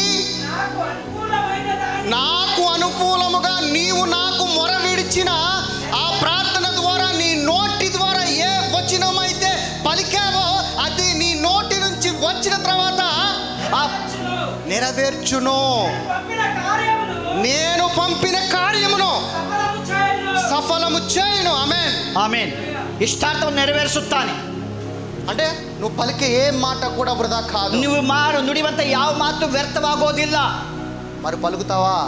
ಮತ್ತೆ ಆ ಮಾತು ನುಡಿತೀಯಾ? సిద్ధంగా ఉన్నావా? ಆ ಮಾತು ನುಡಿಲಿಕ್ಕೆ ಸಿದ್ಧರಾಗಿದ್ದೀಯಾ? పలకటం అంటే ఒక్కసారి కాదు, ಮಾತು ಹೇಳೋದಂದ್ರೆ ಒಂದು ಸಲ ಅಲ್ಲ, ఎడతెగక ప్రార్థన చేయమన్నాడు. ಬಿಡದೆ ಪ್ರಾರ್ಥನೆ. రోజుకి 2 సార్లు 3 సార్లు 4 సార్లు ప్రార్థన చేయమని చెప్పాడు. 2 ಸಲ 3 ಸಲ 4 ಸಲ ಪ್ರಾರ್ಥನೆ ಮಾಡಿ ఎడతెగక, నో టైం. ಎಡಬಿಡದೆ, ಸಮಯವಿಲ್ಲದೆ ప్రార్థనలో నో టైం. ಪ್ರಾರ್ಥನೆಗೆ ಸಮಯವಿಲ್ಲ. ప్రార్థన చేయమన్నాడు. అలాగా ಪ್ರಾರ್ಥನೆ ಮಾಡೆಂದು ಹೇಳಿದ್ದಾರೆ. అలాగలా చేస్తావండి. నేను వంట చేసుకోవాలి, ಅದು ಹೇಗೆ ಸಾಧ್ಯ? ನಾನು ಅಡಿಗೆ నేను ಮಾಡಬೇಕು, పనికి వెళ్ళాలి, ನಾನು ಕೆಲಸಕ್ಕೆ ಹೋಗ್ಬೇಕು, నేను పొలం పని మీదకి వెళ్ళాలి. ಗದ್ದೆ ಕೆಲಸಕ್ಕೆ ಹೋಗ್ಬೇಕು. నువ్వు ఎక్కడున్నా, ನೀ ಎಲ್ಲಿದ್ರು ಕೂಡ, ఏ పని చేస్తున్నా, ನೀನು ಯಾವ ಕೆಲಸ నువ్వు ಮಾಡಿ, ఎంత మందిలో ఉన్నా, ನೀನು ಎಷ್ಟು ಜನ ಸಕಲ ಇದ್ದರೂ ಕೂಡ నీలో ఉన్న నీ దేవుడితో మాట్లాడటం ನಿನ್ನಲ್ಲಿರುವಂತ ನಿನ್ನ ದೇವರ ಸಂಗಡ ಮಾತಾಡುವುದನ್ನು ಇವತ್ತೇ ಪ್ರಾರಂಭಿಸು. నీవు నీలో ఉన్న దేవుడితో నువ్వు మాట్లాడటం ప్రారంభిస్తే ఈ లోకానికి వెర్రివాడివిగా కనపడపోవచ్చు. ದೇವರ ಸಂಗಡ ಮಾತನಾಡುವಾಗ ಒಂದು ವೇಳೆ ಲೋಕ ಲೋಕಕ್ಕೆ ನೀನು ಹುಚ್ಚನಾಗಿ ಕಾಣಬಹುದು, కానీ దేవుడికి ఇష్టడైన కుమారుడిగా ఉంటావు. ಆದರೆ ದೇವರಿಗೆ ಇಷ್ಟನಾಗಿ ಕುಮಾರನಾಗಿರ್ತೀಯ. ಜೋರಾಗಿ ಚಪ್ಪಳ ತಟ್ಟಿ ಮಾತುಗಾಗಿ ದೇವರಿಗೆ ಸ್ತೋತ್ರ ಮಾಡೋಣ. మనము మనలో ఉన్న దేవుడితో సహవాసం చేయటం ప్రారంభించాలి. ನಾವು ನಮ್ಮಲ್ಲಿರುವಂತಹ ದೇವರ ಸಂಗಡ ಸಂಪರ್ಕ ಸಹವಾಸ ಮಾಡಬೇಕು. అంతరంగ పురుషుడు గొప్పవాడా? ಅಂತರಂಗದಲ್ಲಿರುವಂತಹ ಪುರುಷನು ದೊಡ್ಡವನ? శరీరం గొప్పదా? ಶರೀರ ದೊಡ್ಡದ? లోన ಅಂತರಂಗದಲ್ಲಿರುವಂತಹ ಪುರುಷನು గొప్పవాడు, ದೊಡ್ಡವನಾಗಿದ್ದಾನೆ. మీకు ఒక సీక్రెట్ చెప్పనా? ನಿಮ್ಗೊಂದು ರಹಸ್ಯ ಹೇಳ. మొన్న ఆల్నైట్ ప్రేయర్ రోజు నేను మీకు ఒక లేఖనములు చెప్పాను. ಆಲ್ನೈಟ್ ದಿನ ಒಂದು ವಾಕ್ಯ ನಿಮ್ಗೆ ಹೇಳಿದ ನೆನಪಿದೆಯಾ? అవ్వ తప్పు చేసిందా? ಅವಳು ತಪ್ಪು ಮಾಡಿದ್ಲಾ? తప్పు ಮಾಡಿందా లేదా? ಮಾಡಿಲ್ವಾ ಅವಳು? తర్వాత ఎవరు పిల్లలు పుట్టారు? ನಂತರ ಯಾರ ಮಕ್ಕಳು ಹುಟ್ಟರು? ఎవరు పుట్టారు? ಯಾರು ಹುಟ್ಟಿದ್ರು? ಕಾಯೇನು, ಏಬೇಲು. ఎవరు చచ్చిపోయారు? ಯಾರು ಸತ್ತು ಹೋದ್ರು? ఎవరు చంపారు? ಯಾರು ಸಾಯಿಸಿದ್ರು? అంటే అప్పుడు దాకా భూమి మీద ఎంతమంది ఉన్నారు? ಅಲ್ಲಿವರೆಗೂ ಭೂಮಿ ಮೇಲೆ ಎಷ್ಟು ಜನ ಇದ್ರು? 4. మొత్తం 4 ఉన్నారు, ఒకడు వెళ్ళిపోయాడు. ಪೂರ್ತಿ 4 ಜನರಲ್ಲಿ ಒಬ್ರು ಹೋಗ್ಬಿಟ್ಟಾರು. అప్పుడు 3 ఉన్నారు. 3 ಉಳಿದಿದ್ದಾರೆ. 3 ఉన్నప్పుడు తండ్రి వచ్చి, ಆಗ ತಂದೆ ಬಂದು, నీ తమ్ముడు ఎక్కడా? ನಿನ್ನ ತಮ್ಮನೆಯಲ್ಲಿ? నీ తమ్ముడి యొక్క రక్తం ಹೊರపెడుతుంది. ఎక్కడ? ನಿನ್ನ ತಮ್ಮನ ರಕ್ತವು ಅದು ಏನ್ ಮಾಡ್ತದೆ? ಮೊರೆ. నా తమ్ముడికి ఏమన్నా నేనేమన్నా? ನಾನು ನನ್ನ ತಮ್ಮನಿಗೆ ನಾನೇನಾದರೂ పనివాడినా? ನನ್ನ ಕೆಲಸಗಾರನ? ಇಲ್ಲ. అవునా? ಹೌದಾ? దేవుడు సత్యం చెప్పిన తర్వాత, ದೇವರು ಸತ್ಯವನ್ನು ಹೇಳಿದ ನಂತರ అయ్యో దేవుడిని అడిగాడు. ಕಯ್ಯನನ್ನು ದೇವರು ಏನ್ ಕೇಳಿದ್ರು ಗೊತ್ತಾ? ప్రభువా, ತಂದೆ నన్ను క్షమించు, ನನಗೆ ಕ್ಷಮಿಸು, తప్పు చేశాను, ನಾನು ತಪ್ಪು ಮಾಡಿದ್ದೇನೆ. నన్ను ఎవరైనా చంపుతారేమో, ಒಂದು ವೇಳೆ ನನ್ನನ್ನು ಯಾರಾದರೂ ಕೊಲ್ಲುತ್ತಾರೇನೋ, ಸಾಯಿಸ್ತಾರೇನೋ అన్నాడా లేదా ಅಂತ ಹೇಳಿದ ಆ ಮಾತನ್ನ. మరి ಮುಗ್ಗರೇ ఉంటే ఎవరు చంపుతాడనే? ಮತ್ತೆ 3 ಇದ್ದಾರಲ್ಲ, ಯಾರು ಸಾಯಿಸ್ತಾರ? ಕಾಯಿನನ್ನ ಯಾರು ಸಾಯಿಸ್ತಾರೆ? ముగ్గురేగా ఉంది. ಇರೋದು ಎಷ್ಟು ಜನ ಇದ್ದಾರೆ? 3 ಇದ್ದಾರೆ. షేతు పుట్టేయడానికి 130 సంవత్సరాల టైం ఉంది. ఇంకా ಸೇತನ ಹುಟ್ಟಲಿಕ್ಕೆ ಇನ್ನೂ 130 ವರ್ಷ ಇದೆ. మరి కయ్యోను ఎందుకు అలా అడుగుతున్నాడు తండ్రిని? ಕಾಯನನ್ನು ಯಾಕೆ ಆತರ ಕೇಳ್ತಿದ್ದಾನೆ? ఎందుకు అడుగుతున్నాడు? ಯಾಕೆ ಕೇಳ್ತಿದ್ದಾನೆ? ఎవరు చంపుతాడు ఆయన్ని? ಯಾರು కొలుತ್ತಾರೆ? ఇప్పుడు ఇంతమంది ఇక్కడ జనాంగం ఉన్నాము, ಇಷ್ಟು ಜನ ಜನಾಂಗವಿದ್ದೇವೆ. ఇదే జనాంగము ఇక బయట భూమి మీద ఏ జనాంగము లేదు అనుకోండి. ಇದೇ ಜನಾಂಗ ನಾವಿಲ್ಲಿದ್ದೀವಿ, ಹೊರಗಡೆ ಯಾವ ಜನಾಂಗ ಇಲ್ಲ ಅಂತ ತಿಳ್ಕೊಳ್ಳಿ. సో ఇక్కడ ఉన్న వాళ్ళందరూ చనిపోయారు అనుకోండి. ನಾವಿಲ್ಲರೂ ಎಲ್ಲ ಸತ್ತೋಗ್ತೀವಿ ಅಂತ ತಿಳ್ಕೊಳ್ಳಿ. ఇప్పుడు నేను ఈయన పెళ్లి చేసుకోవాలంటే అమ్మాయి కావాలి కదా. ನಾವು ಇಬ್ರು ಮದುವೆ ಮಾಡ್ಕೋದ್ರೆ ಹುಡುಗಿ ಬೇಕಲ್ವಾ? మరి ಹುಡುಗಿయే లేనప్పుడు పెళ్లి ఎలా జరిగింది? ಹುಡುಗಿ ಇಲ್ಲದೆ ಮದುವೆ ಹೇಗೆ ನಡೆಯುತ್ತೆ? అవునా కదా? ಹೌದಾ ಅಲ್ವಾ? ముగ్గురే కదా ఉంది. 3 ಇದ್ದಾರೆ. 4వ వచ్చాడు షేతు 130 సంవత్సరాల తర్వాత కదా. ವ್ಯಕ್ತಿ ಸೇತುವೆ ಬಂದರು 130. మరి ఎలాగ కయ్యోను భయపడుతున్నాడు? ಮತ್ತೆ ಕಯ್ಯೋನನ್ನು ಯಾರಿಗಾಗಿ ಭಯಪಡ್ತಿದ್ದಾನೆ? ఎలాగ కయ్యోను పెళ్లి చేసుకున్నాడు? ಹೇಗೆ ಕಯ್ಯೋನಿಗೆ ಮದುವೆ ಆಯ್ತು? ఎలాగ కయ్యోను పెళ్లి చేసుకుని పిల్లలు పుట్టించాడు? ಕಾಯನು ಮದುವೆ ಮಾಡ್ಕೊಂಡು ಮಕ್ಕಳು ಹುಟ್ಟಿಸಿದನು. ఒక సిటీనే కట్టానంటున్నాడు. ಪಟ್ಟಣವನ್ನು ಕಟ್ಟಿದ್ದಾನೆ. హౌ? ಹೇಗೆ? ఉందే ముగ్గురు కదా, ಇರೋದೇ 3 ಅಲ್ವಾ? ఇప్పుడు సీక్రెట్ చెప్తా. ಈಗ ರಹಸ್ಯ ಹೇಳ್ತೇನೆ ಕೇಳಿ. కయ్యోను, ಕಾಯಿನನು, ಏಬೇಲನು పుట్టక మునుపే ಅವರಿಬ್ಬರು ಹುಟ್ಟಿದಕ್ಕಿಂತ ಮುಂಚಿತವಾಗಿ జనాంగమే ఉన్నది. ಅಲ್ಲಿ ಒಂದು ಜನಾಂಗ ಇತ್ತು.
ಮಾಡಿಕೊಳ್ಳೋಣ.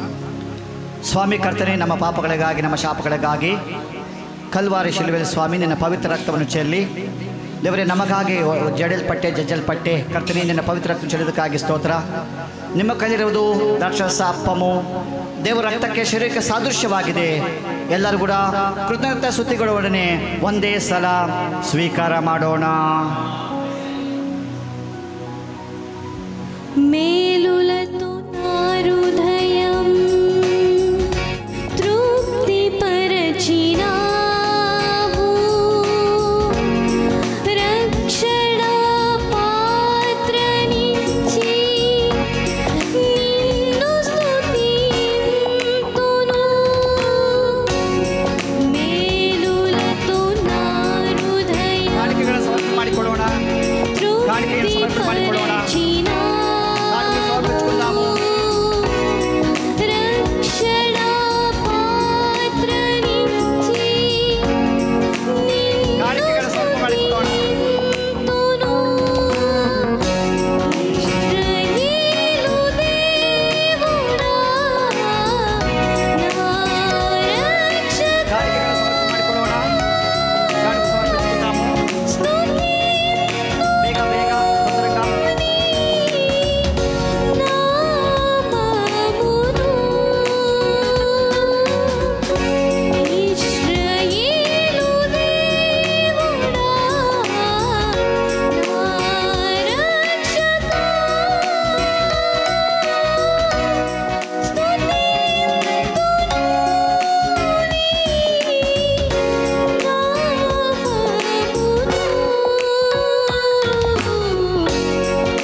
సేవకులు కొద్దిగా లోపల చేయండి. ఓ 2 విషయాలు మీకు తెలియజేసి ಮುಂದಕ್ಕೆಳ್ತಾ మేము ಅಂತೆ ಇಂಕೇಂ లేదు. ಒಂದು ವೇಳೆ ನನ್ನ ವಾಯ್ಸ್ ಕೇಳ್ತಾ ಇದ್ರೆ ಪರವಾಗಿಲ್ಲ, ಹೊರಗಡೆ ಇದ್ದೀವಿ, ನಂದು ಕೋಗಿಲೆ ಥರ ವಾಯ್ಸ್ ಕೇಳ್ತಿದೆ ಅಂದರೆ ಪರವಾಗಿಲ್ಲ. ಓಕೆ, ದೇವರಿಗೆ ಸ್ತೋತ್ರ. ತುಂಬ ಧನ್ಯವಾದಗಳು ಸೇವಕರು, ನೀವು ಭಾಳ ಸಮಯ ತಗೊಂಡು ನಮ್ಮ ಆಹ್ವಾನವನ್ನು ಸ್ವೀಕಾರ ಮಾಡಿ ಇಷ್ಟೊಂದು ತಾಳ್ಮೆಯಿಂದ ನೀವು ಕುಂತಿದ್ದೀರಿ. ನಿಜವಾಗ್ಲೂ ನಿಮ್ಮ ತಾಳ್ಮೆಗೆ ನಾನು ದೇವರಿಗೆ ಸ್ತೋತ್ರ ಮಾಡುವಂತರಾಗಿದ್ದೇನೆ. ಹಾಗೂ ಊಟ ಸಿದ್ಧವಾಗಿದೆ, ಊಟವನ್ನು ಬೇಗ ಸ್ವೀಕಾರ ಮಾಡಿರಿ.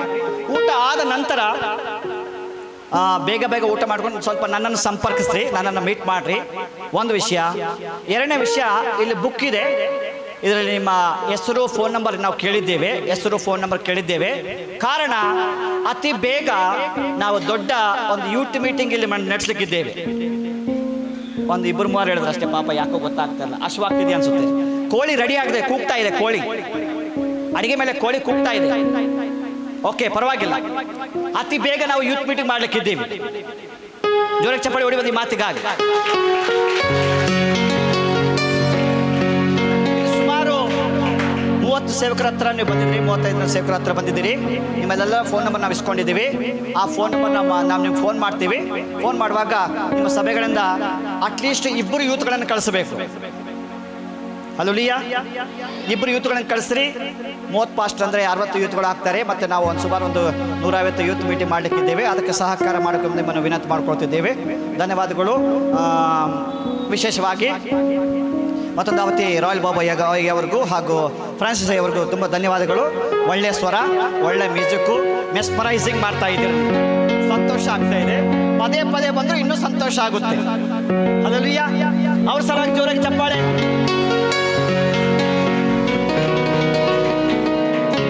ಇದಕ್ಕೆಲ್ಲ ಯಾವುದಕ್ಕೆಲ್ಲ ಇದಕ್ಕೆಲ್ಲ ಕಾರಣಕರ್ತರಾಗಿರುವಂಥ ದೇವರು ನೋಡ್ರಿ, ಯಾರು ಅದಕ್ಕೂ ಆಮೇಲೆ ಅಂತ ಹೇಳಲಿಲ್ಲ.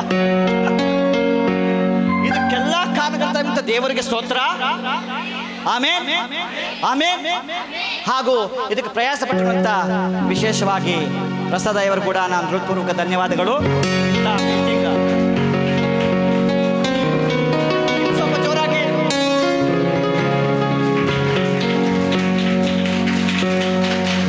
సూపర్. ఏసయ్య అంటే ఎవరో చప్పట్లు కొట్టల, ప్రసాద్ అంటే చప్పట్లు కొట్ట.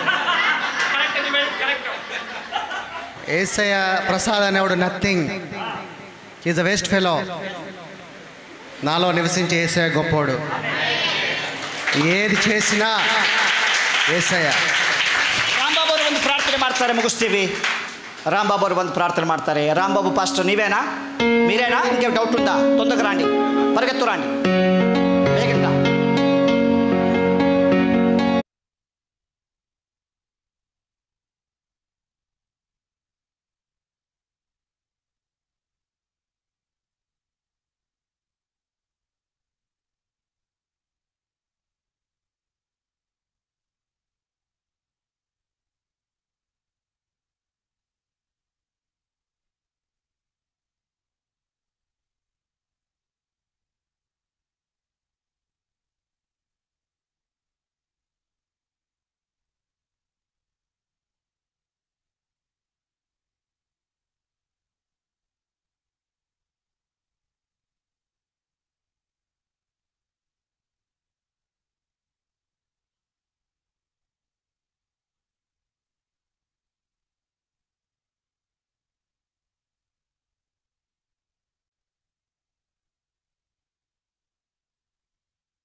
చెదరిన నా బ్రతుకే నిన్ను వెతికే నీ తోడు కోసం నువ్వే నా ప్రాణాధారము,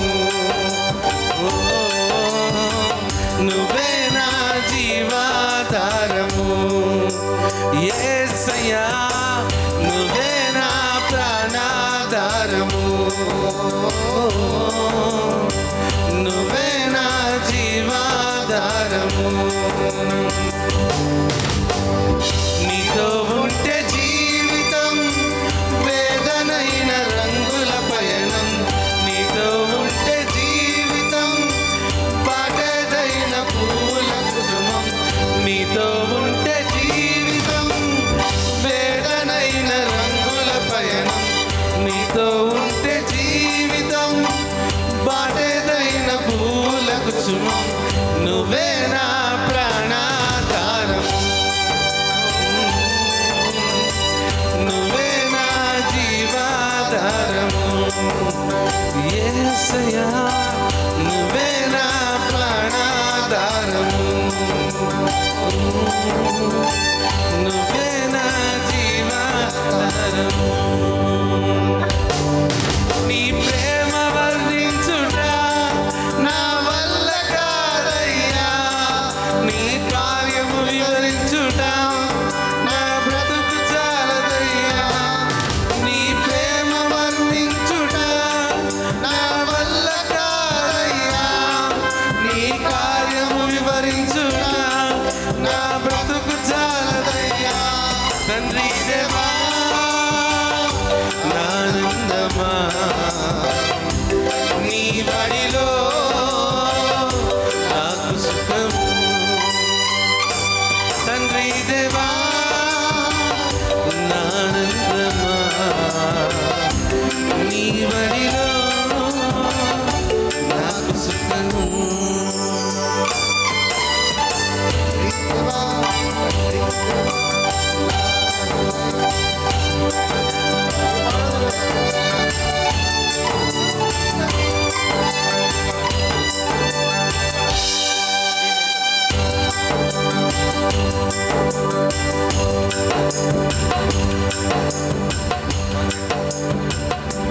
నీ కోసము ఈ జగతి కోసమే, ఈ జనుల కోసమే, ఈ జగతి కోసమే, ఈ జనుల కోసమే.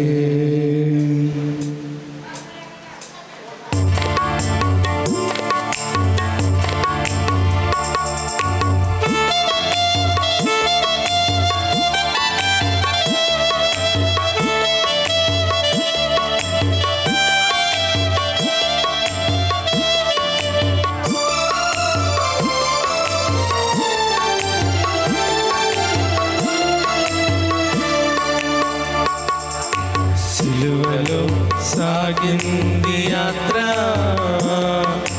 కరుణామయుని దయగల పాత్ర. సిలువలో సాగింది యాత్ర, కరుణామయుని దయగల పాత్ర. ఇది ఎవరి కోసమో, ఈ జగతి కోసమే, ఈ జనుల కోసమే, ఈ జగతి కోసమే, ఈ జనుల కోసమే. సిలువలో సాగింది యాత్ర, కరుణామయుని దయగల పాత్ర. సిలువలో సాగింది యాత్ర, కరుణామయుని దయగల పాత్ర.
బదులు పలుకలేదాని ప్రేమ ఇది ఎవరి కోసమో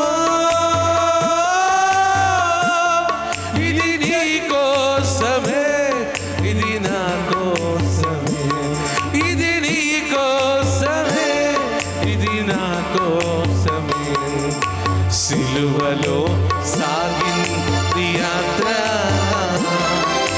కరుణామయుని దయగల పాత్ర సిలువలో సాగింది యాత్ర కరుణామయుని దయగల పాత్ర